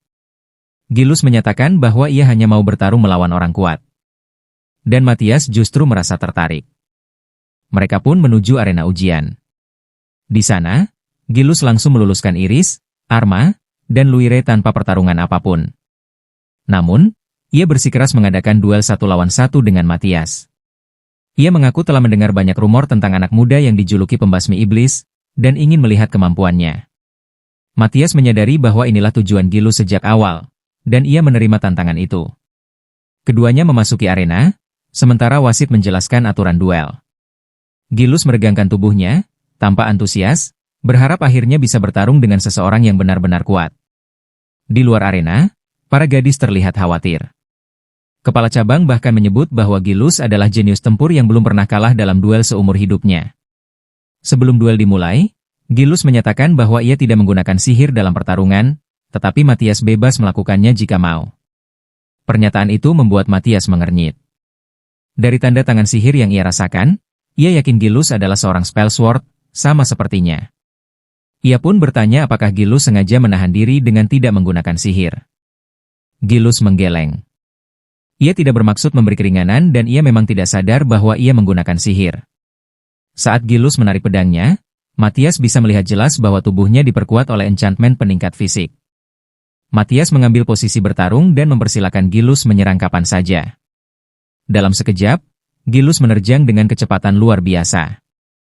Matias segera meningkatkan kemampuan fisiknya untuk menghindari tebasan tersebut. Selama pertarungan berlangsung, Matias menyadari bahwa Gilus menggunakan enchantment pada tubuh dan pedangnya, namun ia melakukannya secara bawah sadar, tanpa mantra atau lingkar sihir. Serangan Gilus semakin kuat dan brutal, bahkan sempat memaksa Matias mundur beberapa langkah. Gilus tampak menikmati pertarungan itu. Tanpa ia sadari, semakin lama mereka bertukar serangan, semakin banyak mantra penguatan yang ia tumpuk pada dirinya. Matias mengakui bahwa ini adalah kemampuan yang luar biasa. Karena hampir tidak ada orang yang mampu merapal sihir secara bawah sadar seperti itu. Namun, bagi Gilus, hal itu tampaknya bukan masalah besar. Ia mampu melakukannya dengan sangat mudah. Dari segi ilmu pedang, keduanya terlihat imbang, dan semua orang yang menyaksikan pertarungan itu terkejut oleh intensitas duel mereka. Tak lama, Gilus menyadari sesuatu. Ia bisa merasakan bahwa Matias menahan diri. Kecurigaannya tidak dibantah. Matias sama sekali tidak menyangkalnya. Hal itu justru membuat Gilus marah. Dengan nada menekan, ia meminta Matias untuk menunjukkan kekuatan aslinya. Menanggapi tantangan itu, Matias memutuskan untuk sedikit menaikkan tempo pertarungan. Ia melompat ke udara dan menciptakan pijakan sihir untuk melancarkan serangan. Di hadapannya, kekuatan sihir Gilus terus meningkat pada pertarungan berlangsung. Matias terkesan. Ia menyadari bahwa Gilus berkembang dan beradaptasi secara nyata di tengah pertempuran sungguhan. Dari situ, ia menyimpulkan bahwa Gilus kemungkinan besar belum pernah bertarung melawan seseorang yang lebih kuat darinya. Namun sekarang, setelah berhadapan dengan lawan yang jauh di atas levelnya, naluri tempurnya mulai berevolusi. Gilus menerjang ke arah Matias, lalu melompat tinggi ke udara. Sekilas, Matias mengira tindakan itu bodoh, yaitu melompat setinggi itu tanpa sihir. Namun dugaan itu langsung terbantahkan. Gilus menggunakan teknik pijakan sihir yang sama, melompat di udara seolah-olah menginjak tangga tak kasat mata. Mata Matias membelalak. Ia tak percaya Gilus mampu meniru teknik tersebut hanya dengan melihatnya sekali. Serangan berikutnya pun diblokir dengan sempurna. Gilus mengira serangan beruntunnya telah memastikan kemenangan. Ia bahkan sempat tertawa yakin. Namun ketika debu di arena menghilang, Matias masih berdiri tanpa luka sedikit pun. Matias mengangguk kecil dan memuji manuver terakhir Gilus. Namun ia juga berkata dengan jujur bahwa itu belum cukup untuk menjatuhkannya, karena Gilus masih kurang pengalaman dalam pengendalian sihirnya. Matias lalu memperkuat tubuhnya dengan sihir peningkatan fisik, menerjang Gilus, lalu menghantamkannya ke dinding arena dengan kekuatan telak. Matias mengarahkan ujung pedangnya ke arah Gilus. Dan pertarungan berakhir. Gilus mengakui kekalahannya. Wajahnya memerah oleh rasa malu karena ini adalah kekalahan pertamanya. Namun Matias justru memujinya, mengatakan bahwa kemampuan Gilus sungguh luar biasa. Dengan nada serius, Gilus bertanya bagaimana caranya menjadi sekuat Matias.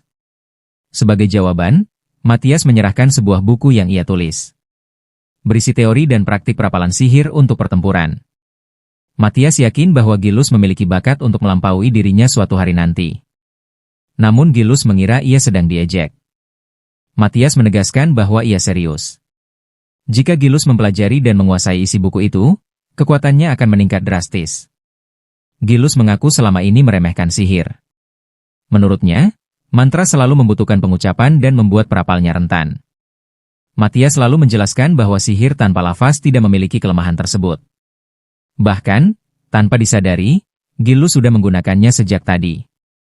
Jika ia mulai merapalnya secara sadar, kekuatannya akan melonjak lebih jauh lagi.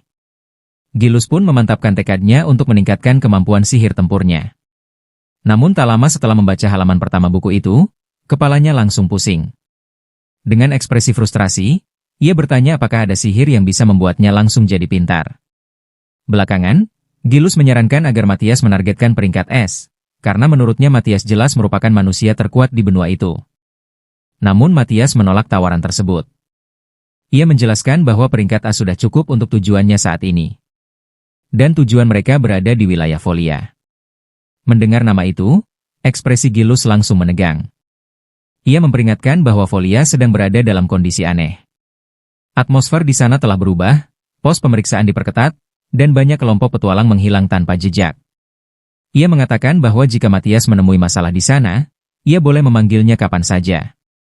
Tak lama, kelompok Matias berangkat menuju wilayah terlarang Folia. Di sebuah pos pemeriksaan, para penjaga memberikan izin masuk, tetapi menegaskan bahwa izin itu hanya berlaku untuk jalan utama dan mereka tidak boleh menyimpang. Para gadis merasa pos itu tidak seketat yang mereka dengar sebelumnya. Namun Matthias merasakan sesuatu yang berbeda. Ia mendeteksi adanya kode sihir tersembunyi pada izin tersebut. Setelah mendekripsinya, pesan itu berbunyi, ancaman darurat terdeteksi. Harus ditangani segera. Para gadis terkejut membaca isi pesan itu dan bertanya apa maksudnya. Namun Matthias hanya berkata bahwa isi pesannya bukan hal terpenting saat ini. Yang terpenting adalah apa yang menunggu mereka di depan. Teknologi pengodean yang digunakan pada izin tersebut ternyata sama persis dengan teknologi yang digunakan para iblis di masa lalu. Para gadis terkejut mendengar hal itu. Namun Matthias segera menenangkan mereka dan menjelaskan bahwa para penjaga di pos pemeriksaan jelas adalah manusia. Artinya, pihak yang berhubungan langsung dengan para iblis pasti seseorang berkedudukan lebih tinggi. Dari situ, mereka mulai menduga bahwa seluruh wilayah Folia telah berada di bawah kendali iblis. Itulah sebabnya para penjaga menganggap setiap orang luar yang mencurigakan sebagai ancaman. Di kejauhan, tampak sekelompok besar bandit sedang bersiap melakukan penyergapan. Saat itulah mereka memahami apa yang dimaksud Gilus ketika mengatakan bahwa banyak kelompok petualang menghilang di wilayah Folia. Iris meminta izin untuk langsung melumpuhkan semua bandit itu. Namun Matthias menolak. Ia mengatakan bahwa mereka hanya akan membuat para bandit tertidur, bukan melukai mereka.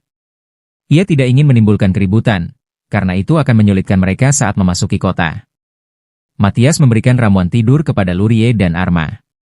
Rencananya sederhana. Matthias dan Iris akan mengalihkan perhatian, sementara Lurie dan Arma menyelinap dari belakang dan menggunakan ramuan tersebut. Untuk mendukung rencana itu, Matthias menciptakan ilusi Lurie dan Arma yang terlihat cukup meyakinkan dari kejauhan. Rencana pun dimulai. Matthias sengaja berteriak panik, seolah mereka baru saja menyadari adanya serangan. Para bandit sadar bahwa keberadaan mereka telah terbongkar dan tak bisa lagi menunggu.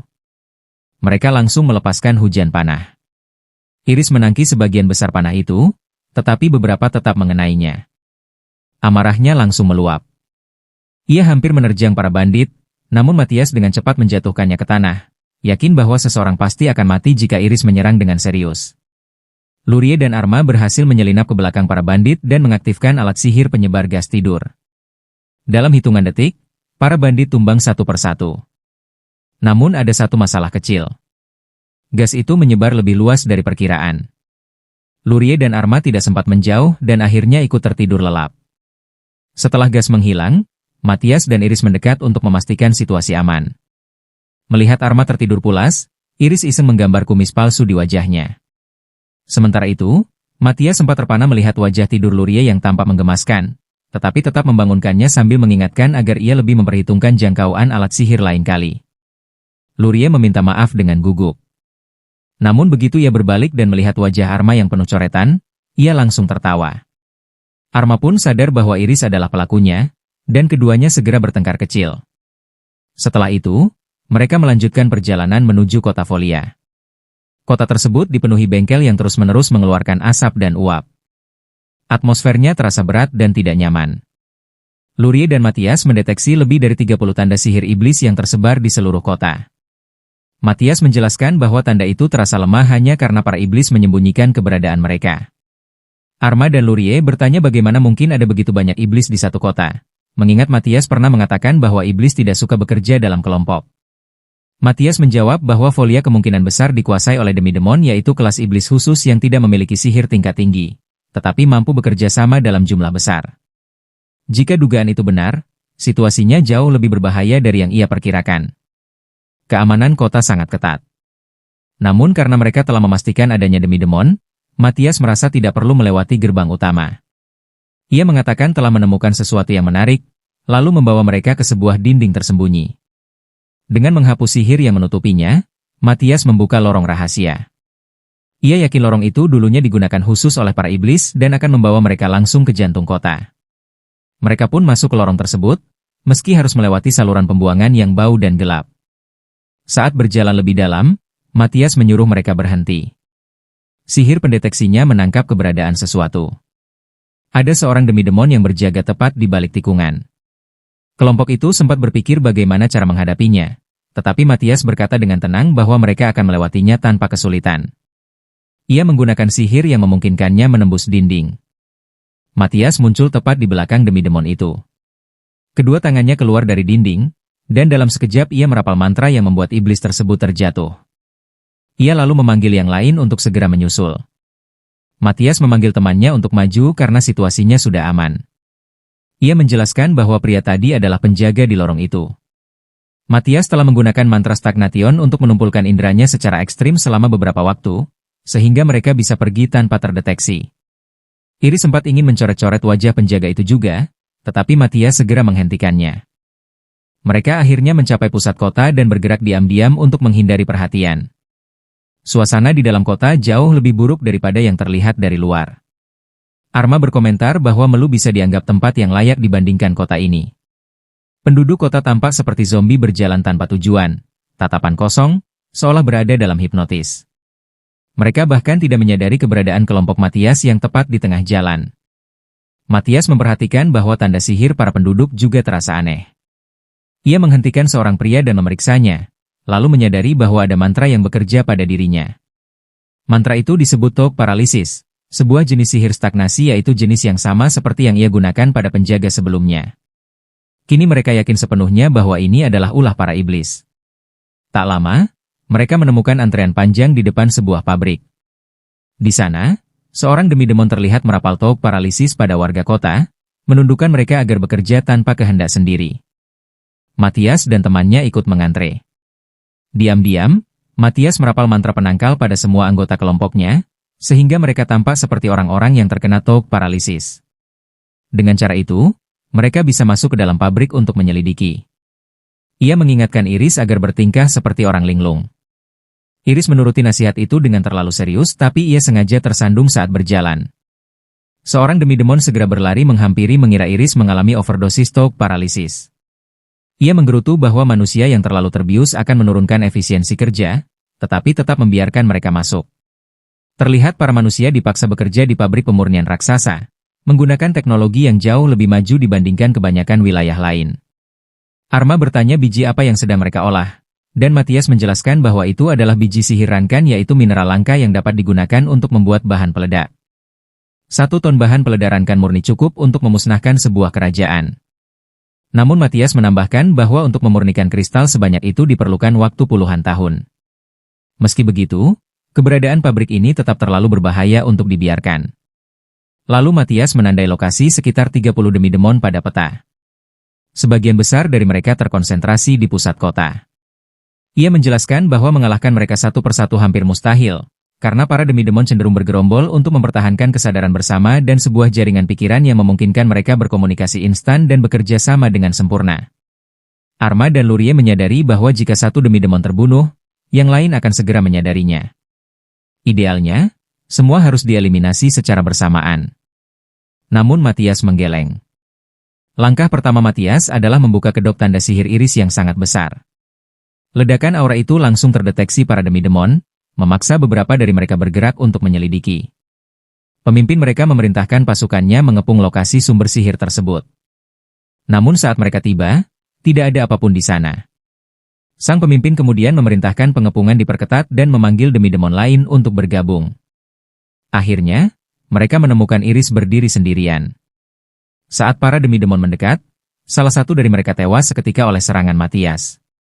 Ketika pasangannya berbalik, ia menyusul kematian yang sama. Kesadaran bersama segera memberitahu demi-demon lain bahwa 2 dari mereka telah mati. Para demi-demon langsung menuju lokasi untuk menghadapi para penyusup. Namun satu persatu mereka justru tumbang, dihantam ledakan terkoordinasi yang dipicu oleh Matias, Arma, dan Lurie. Sementara para demi-demon mati tanpa sempat memahami apa yang terjadi, pemimpin mereka mulai merasakan kejanggalan besar. Beberapa menit sebelumnya, Matias telah menjelaskan rencananya secara rinci kepada kedua gadis itu. Rencana Matias dimulai dengan membuka seluruh tanda sihir besar milik Iris sekaligus. Ledakan aura itu langsung membuat semua demi-demon siaga. Mereka akan mencoba mengepung Iris, sementara Arma dan Lurie bersiaga di sekitarnya untuk menghabisi para demi-demon secara diam-diam. Iris sebenarnya tidak menyukai peran sebagai umpan. Namun Matias membujuknya dengan mengatakan bahwa hanya dia yang mampu menjalankan peran itu. Mendengar hal itu, Iris akhirnya menerima. Dengan Iris menarik perhatian, Matias mulai mengurangi jumlah demi-demon satu persatu. Iris berlari sambil mengejek mereka, membuat para demi-demon terpancing untuk menyerang. Namun setiap kali mereka melancarkan serangan, senjata mereka justru hancur sebelum sempat mengenai sasaran. Iris melihat celah dan ikut terjun ke pertarungan. Ia berhasil menjatuhkan satu demi-demon. Rekannya yang melihat kejadian itu langsung panik dan mencoba kabur. Namun seketika Matias muncul dari tanah dan menariknya masuk, menghabisinya. Matias kemudian memerintahkan Iris untuk terus berlari. Ia ingin membuat para demi-demon percaya bahwa Iris yang membunuh anggota mereka. Kenyataannya, Matias telah lebih dulu memberitahu jalur pergerakan para demi-demon kepada Lurie dan Arma. Keduanya kemudian melemparkan bom ke arah jalur tersebut. Bom-bom itu tidak cukup kuat untuk membunuh demi-demon, tetapi cukup untuk menciptakan kekacauan dan penutup visual. Dalam celah itulah Matias bergerak, menghabisi mereka satu persatu. Matias tahu bahwa karena mereka terhubung melalui kesadaran bersama, menyebarkan informasi palsu menjadi sangat mudah. Ia yakin bahwa saat ini para demi-demon mengira seluruh kota telah dipenuhi jebakan mematikan. Para demi-demon berhenti bergerak dan mulai memusatkan seluruh indera mereka untuk mendeteksi jebakan. Melihat kesempatan itu, Matias memerintahkan Lurie dan Arma untuk menyembunyikan keberadaan mereka sepenuhnya. Ia bahkan membantu meredupkan tanda sihir mereka hingga tampak seperti milik warga biasa. Akibatnya, para demi-demon tidak menemukan jebakan maupun penyusup apapun. Mereka pun kembali bergerak. Saat itulah Matias dan timnya menyerang lagi, menjatuhkan lebih banyak demi-demon. Akhirnya, pemimpin para demi-demon menyadari bahwa mereka tidak menghadapi musuh biasa. Ia segera bergerak menuju lokasi pertempuran, tetapi sudah terlambat. Pada saat itu, lebih dari 20 demi-demon telah diburu dan dibunuh. Pemimpin itu menemukan jasad seorang pengintai yang telah gugur. Dari tubuhnya, ia mendeteksi dua tanda sihir berbeda, dan lebih penting lagi pengintai itu tewas oleh tebasan pedang, bukan oleh ledakan bom. Ia segera menyampaikan informasi itu kepada yang lain untuk mengubah strategi.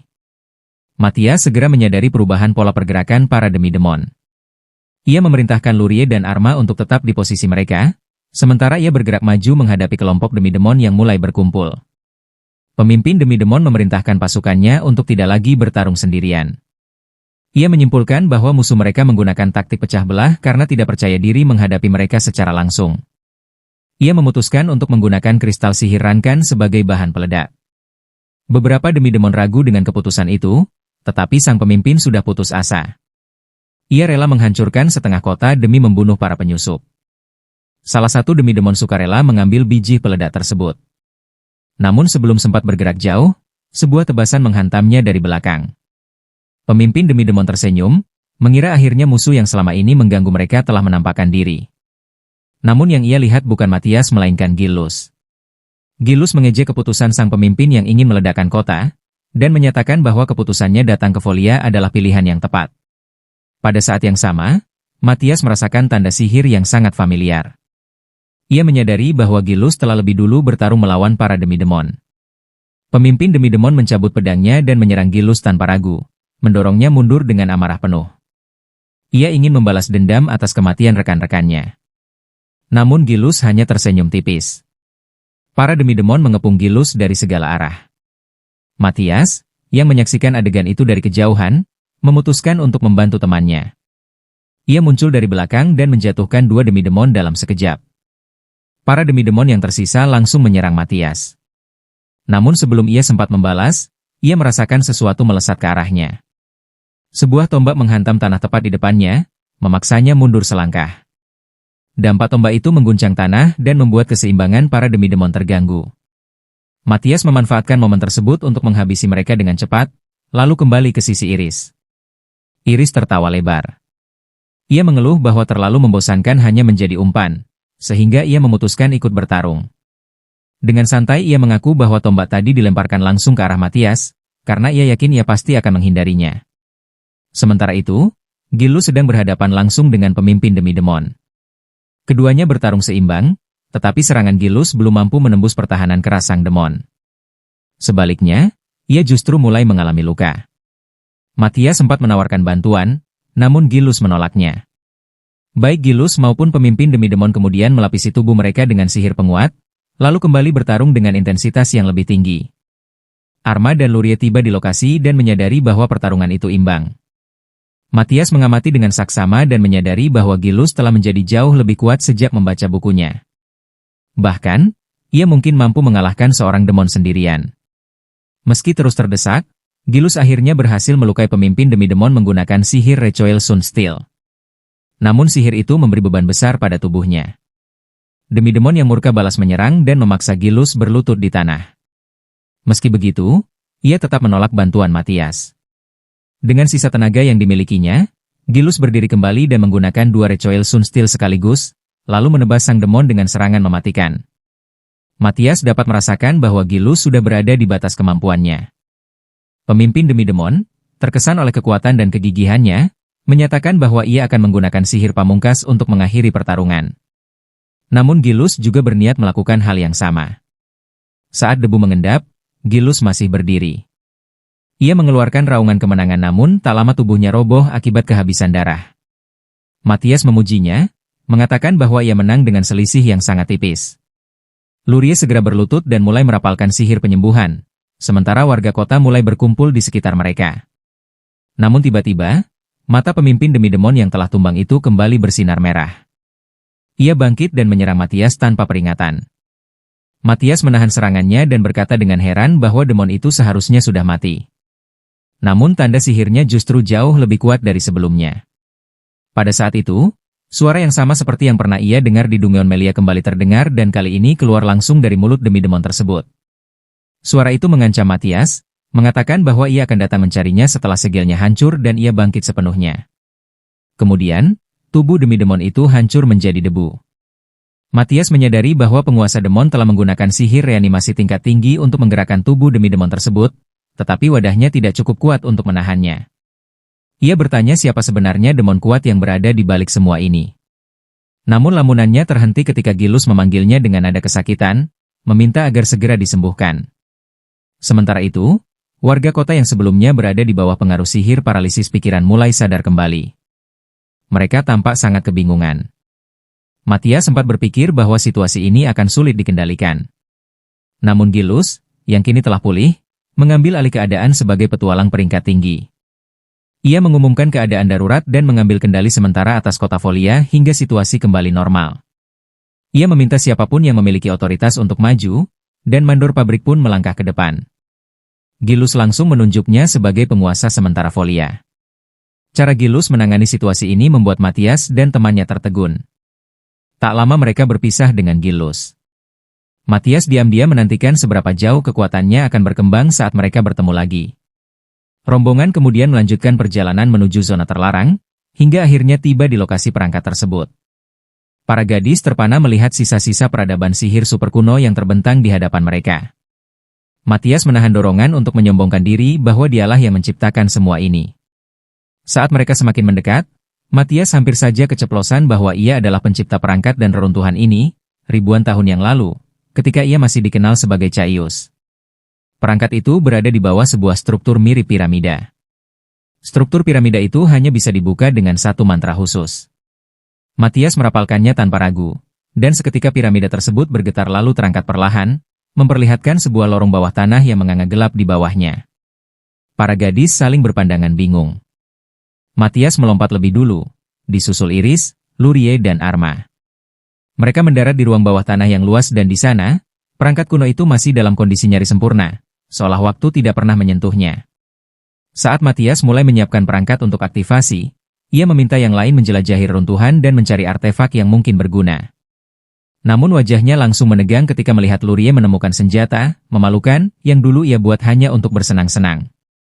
Arma menemukan sebuah tombak yang sangat berat, salah satu prototipe gagal yang dulu ia ciptakan dan terlalu berbahaya bagi penggunanya. Iris pun menemukan makanan kaleng dari zaman kuno yang masih tersegel rapi. Matthias sempat bertanya apakah sihir preservasi pada makanan itu mampu membuatnya tetap bisa dimakan setelah ribuan tahun. Begitu Iris membuka kaleng tersebut, bau mengerikan memenuhi ruangan. Tak lama, perangkat siap diaktifkan. Matthias menggunakannya untuk menganalisis salah satu fasilitas penyulingan di kota Folia, berharap bisa melacak siapa yang memberikan teknologi pemurnian tingkat tinggi kepada para demi-demon. Gedung mulai bergetar saat perangkat bekerja. Matthias menenangkan yang lain, mengatakan bahwa reaksi ini normal. Analisis pun selesai, dan sebuah layar menampilkan daftar semua individu yang pernah bersentuhan dengan komponen mekanis fasilitas tersebut. Kecurigaan Matthias terkonfirmasi. Bahwa demon yang menjadi otak di balik insiden Dungamelia juga berada di balik tragedi Folia. Dan ia kemungkinan besar merencanakan kehancuran umat manusia secara menyeluruh. Matthias kemudian menempatkan Magic Stone berisi jejak sihir sang demon ke dalam perangkat untuk melacak lokasinya. Ia mengoperasikan mesin pada daya maksimum. Awalnya, perangkat berhasil menemukan petunjuk. Namun tiba-tiba, seluruh layar berubah merah. Arma dan Lurie yakin Matthias cukup kuat untuk memperkuat segel kembali, tetapi ia menggeleng pelan. Dan demon di balik semua ini adalah Zardus, yaitu entitas yang begitu kuat hingga para penyihir di zaman Caius tidak mampu membunuhnya, dan hanya bisa menyegelnya dengan sihir tingkat tertinggi. Bahkan jika mereka menggunakan sihir keabadian dan berlatih selama ribuan tahun, Matthias yakin mereka hanya akan memiliki peluang tipis untuk mengalahkan Zardus. Dan saat itu terjadi, umat manusia mungkin sudah lama punah. Iris, dengan nada polos berkata bahwa akan sangat membantu jika mereka menemukan senjata super kuat untuk melawan demon itu. Matthias segera memerintahkan perangkat untuk menganalisis tanda sihir dari salah satu senjata, memalukan, yang ia buat dulu menggunakannya sebagai referensi untuk melacak pedang legendaris lain yang pernah ia ciptakan sebagai Caius. Hasilnya membuatnya terdiam. Pedang itu tersimpan begitu saja di perbendaharaan kerajaan, berdebu dan tak tersentuh.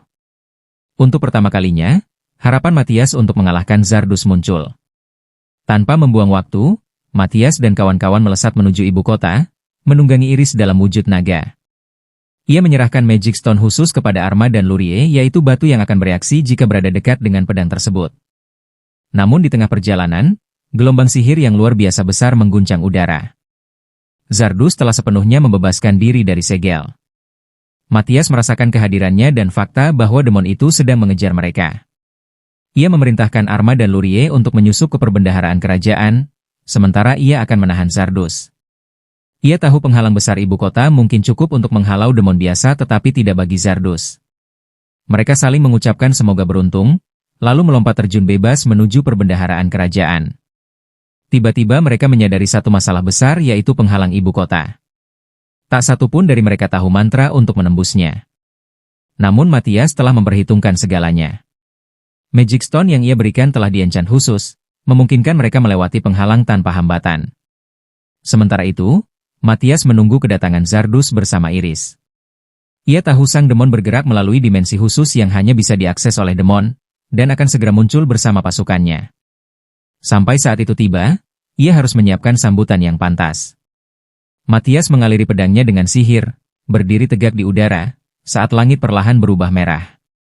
Sementara itu, Lurie dan Arma berlari menuju istana kerajaan, berniat menerobos perbendaharaan dengan paksa dan baru meminta maaf kepada raja setelahnya. Namun sebelum mereka sempat melangkah lebih jauh, mereka merasakan tanda sihir Zardus yang kuat, tepat saat demon itu muncul di atas ibu kota melalui portal yang merobek ruang itu sendiri. Di langit, Matthias segera menyerang portal tersebut dengan pedang yang telah ia enchant, berusaha menutupnya sebelum sepenuhnya terbuka. Namun usahanya sia-sia. Zardus tetap keluar dari portal itu tanpa cedera sedikit pun. Matthias memerintahkan Iris untuk melepaskan Dragon Breath berskala penuh, lalu segera mundur. Iris menuruti perintah itu dan menghembuskan napas naga raksasa yang mengguncang langit, namun bahkan setelah serangan itu mengenai Zardus secara langsung, tidak ada satu goresan pun di tubuhnya. Matthias tidak pernah berharap Dragon Breath bisa melukai Zardus secara serius, tetapi ia tidak menyangka serangan itu tak berguna sama sekali. Zardus menarik pedangnya dari dimensi lain dan berkata dengan suara yang menggema di seluruh langit, bahwa pertarungan ini akan menjadi perlawanan terakhir umat manusia. Matthias langsung menyerangnya. Tetapi Zardus membalas dengan tebasan udara yang mengarah ke Iris. Matthias terpaksa memasang barrier berlapis-lapis untuk melindunginya, namun serangan itu menembus semuanya dengan mudah. Dalam celah sesaat ketika perhatiannya teralihkan, Zardus menyerang Matthias secara langsung. Matthias nyaris tak sempat menangkisnya. Saat itulah ia menyadari kenyataan pahit bahwa Zardus bukan hanya lebih kuat, tetapi juga jauh lebih cepat daripada demon manapun yang pernah ia hadapi. Meski demikian, Matthias tetap bertahan, menaruh seluruh harapannya pada Lurie dan Arma yang kini telah mencapai perbendaharaan kerajaan. Di gerbang perbendaharaan, para penjaga menolak membiarkan mereka masuk tanpa izin raja. Lurie dan Arma bersiap mendobrak pintu, namun tepat saat itu, raja muncul, setelah mendengar kabar tentang Zardus dan fakta bahwa pedang sihir itulah cara untuk mengalahkannya. Tanpa ragu, Raja memerintahkan pintu perbendaharaan dibuka. Kembali di langit ibu kota, Matthias mulai kewalahan menghadapi rentetan serangan Zardus. Ia yakin telah menghindari semuanya, tetapi satu serangan tetap mengenainya, membuat tubuhnya terpental dan mulai jatuh bebas. Iris segera menyusul untuk menopangnya. Matthias tahu, satu serangan lagi saja cukup untuk membunuhnya. Dan semakin lama Lurie dan Arma membawa pedang itu, semakin kecil peluangnya untuk bertahan hidup. Zardus menatapnya dan ia bersiap mengakhiri pertarungan. Matthias menyadari bahwa ia mungkin harus mempertaruhkan nyawanya demi melindungi umat manusia.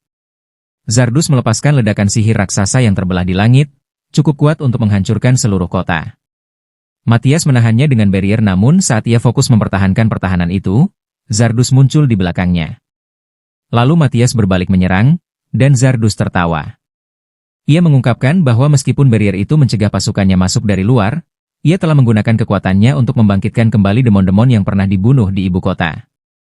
Mendengar itu, Matthias sadar bahwa kota ini tidak lagi aman. Di sisi lain, Lurie dan Arma akhirnya menemukan pedang sihir yang Matthias cari. Mereka segera berlari membawanya menuju medan pertempuran. Namun di tengah jalan, mereka dihadang oleh demon yang lebih lemah, salah satu yang pernah mereka kalahkan sebelumnya. Demon itu menyerang, tetapi kekuatan Lurie dan Arma telah meningkat jauh sejak mereka meninggalkan ibu kota, dan demon itu pun tumbang dengan mudah. Sayangnya, demon yang lebih kuat muncul setelahnya. Dengan senyum kejam, demon itu memerintahkan mereka menyerahkan pedang. Untuk memaksa, ia menghadirkan dua murid akademi kedua sebagai sandera, yaitu teman sekelas mereka. Terjebak oleh ancaman itu, Lurie dan Arma menurunkan senjata mereka. Sementara itu, di langit, Zardus terus menekan Matthias. Ia menyerang barrier, dan setiap kali Matthias bergerak untuk mempertahankannya, serangan dialihkan ke Iris. Matthias melindunginya dan sebagai akibatnya, ia kembali terkena serangan langsung. Tubuhnya semakin hancur. Zardus menatapnya dengan tatapan dingin. Dan kenyataannya, cadangan sihir Matthias hampir habis. Di ambang kehancuran, satu pikiran terlintas di benaknya, apakah ia harus menggunakan sisa kekuatannya untuk bereinkarnasi sekali lagi. Di era berikutnya saat kekuatan Zardus melemah mungkin ia bisa dikalahkan. Namun harga yang harus dibayar adalah kehancuran peradaban saat ini. Secara rasional, itu adalah pilihan paling aman untuk menghadapi musuh sekelas Zardus. Namun Matthias tak sanggup menerima masa depan di mana para temannya ikut binasa bersama dunia ini. Dengan tekad yang kembali menyala, Matthias membakar energi hidupnya. Memaksa batas jiwanya demi meningkatkan kekuatan sihirnya. Ia hanya perlu bertahan hingga pedang itu sampai ke tangannya. Di bawah, demon yang menyandera Arma dan Lurie yang hampir berhasil merebut pedang itu. Hingga kepala akademi dan para murid akademi kedua datang menyelamatkan mereka. Demon itu teralihkan sesaat. Dalam celah singkat itu, pedang berhasil direbut, para sandera dibebaskan, dan serangan gabungan kembali menghantam demon tersebut. Murid-murid lain menggunakan sihir mereka untuk menahan gerakannya, sementara kepala akademi berteriak kepada Arma dan Lurie. Di langit, Matthias makin kesulitan menyerang Zardus. Tubuhnya sudah berada di ambang kehancuran. Ia memerintahkan Iris untuk membawanya mendekat dan menggunakan Dragon Breath. Namun kekuatan Iris mendadak menghilang di tengah udara, membuatnya jatuh bebas. Matthias berteleportasi untuk menyerang Zardus dari titik buta namun gagal. Saat itu, Arma dan Lurie tiba. Dengan segenap tenaga, mereka melemparkan pedang itu ke arah Matthias. Namun tepat ketika Matthias membalikkan tubuhnya untuk meraih pedang, Zardus menusukkan pedangnya lurus ke jantung Matthias. Segalanya membeku. Tubuh Matthias jatuh dari langit, tak bernyawa. Jeritan menggema. Namun sebelum tubuhnya menyentuh tanah, pedang itu bersinar terang. Cahaya suci mengangkat Matthias kembali ke langit. Ketika cahaya itu memudar, Matthias berdiri di hadapan Zardus hidup kembali. "Terima kasih, kaulah yang memenuhi syarat aktivasi pedang ini," kata Matthias. Pedang itu menuntut kematian sang pengguna. Sebagai gantinya, ia membangkitkan kembali sang pemilik dan membanjirinya dengan energi magis luar biasa. Kini, Matthias memancarkan kekuatan yang melampaui batas manusia. Pertarungan berbalik arah. Untuk pertama kalinya, Zardus terdesak. Matthias tahu pedang ini adalah mahakarya tertinggi yang ia ciptakan di kehidupan sebelumnya. Namun kekuatannya terlalu besar. Jika ia kehilangan kendali, ibu kota bisa musnah. Ia harus mengakhiri pertarungan ini sekarang. Zardus berkata bahwa tubuhmu tak akan bertahan lama dengan kekuatan itu. Matthias tersenyum tipis. Dan berkata kalau begitu aku akan memaksanya tetap bergerak dengan sihir. Zardus lalu meraung marah karena Matthias terlihat lebih kuat. Matthias mengangkat pedangnya. Dan mengatakan bahwa ia adalah sage terkuat dari Crest terlemah. Satu tebasan dilepaskan. Zardus hancur menjadi abu. Namun sebelum lenyap sepenuhnya, suaranya menggema bahwa ia bukan satu-satunya Chaos Demon dan akan ada demon lain. Lalu suatu hari, salah satu dari mereka akan menghancurkan umat manusia. Langit kembali biru. Krisis yang hampir mengakhiri dunia berakhir. Matthias mendarat, disambut oleh teman-temannya. Lurie melompat memeluknya, air mata kebahagiaan mengalir, dan untuk sesaat mereka berbagi momen hangat yang tulus. Namun luka Matthias terbuka kembali, darah mengalir deras. Ia menambalnya dengan sihir seadanya, lalu melepaskan seluruh sisa energi pedang, mengayunkannya ke arah pegunungan. Ledakan dahsyat menghancurkan sebuah gunung tanda bahwa pedang itu telah menghabiskan seluruh dayanya. Akhirnya, kedamaian kembali ke dunia manusia. Dengan energi magisnya terkuras habis, Matthias kembali ke akademi kedua sebagai murid biasa, menunggu hingga kekuatannya pulih. Suatu pagi, ia mendengar Lurie dan Arma berbisik di luar kamarnya, ragu apakah harus mengganggunya. Iris ikut bergabung dan sebelum ia sempat mendobrak pintu, Matthias membukanya sendiri. Ketiganya terjatuh. Tak lama, Raja memanggil mereka dan memuji jasa mereka yang telah menyelamatkan umat manusia. Ia memberi mereka hadiah apapun yang mereka inginkan, bahkan mengizinkan mereka mengakses perbendaharaan kerajaan sekali lagi. Namun satu-satunya benda yang menarik perhatian Matthias hanyalah sebuah anak panah adamantite yaitu ciptaannya sendiri di kehidupan lampau. Ia ingat pernah membuat busur pasangannya, berniat memberikannya pada Arma. Namun busur itu telah berkarat dan dilebur menjadi balok logam, dijual sebagai rongsokan murah. Meski kecewa, Matthias membeli semua balok logam itu, berencana mengekstrak adamantite murni darinya.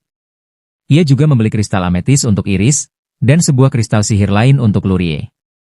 Malam harinya, Matthias memanggil Lurie. Dengan wajah memerah, ia memintanya menutup mata. Lurie mengira ia akan menciumnya, namun Matthias justru mengalungkan liontin sihir di lehernya. Lurie tersenyum bahagia. Dan petualangan baru pun menanti. Kabar tentang demon yang mengendalikan kerajaan tetangga telah sampai ke telinga mereka. Matthias teringat kata-kata terakhir Zardus bahwa Chaos Demon lain masih ada. Dan bersama teman-temannya, ia akan terus bertarung mengasah Crest pertarungan jarak dekatnya, menjelajahi dunia, dan menjadi sage terkuat di era ini.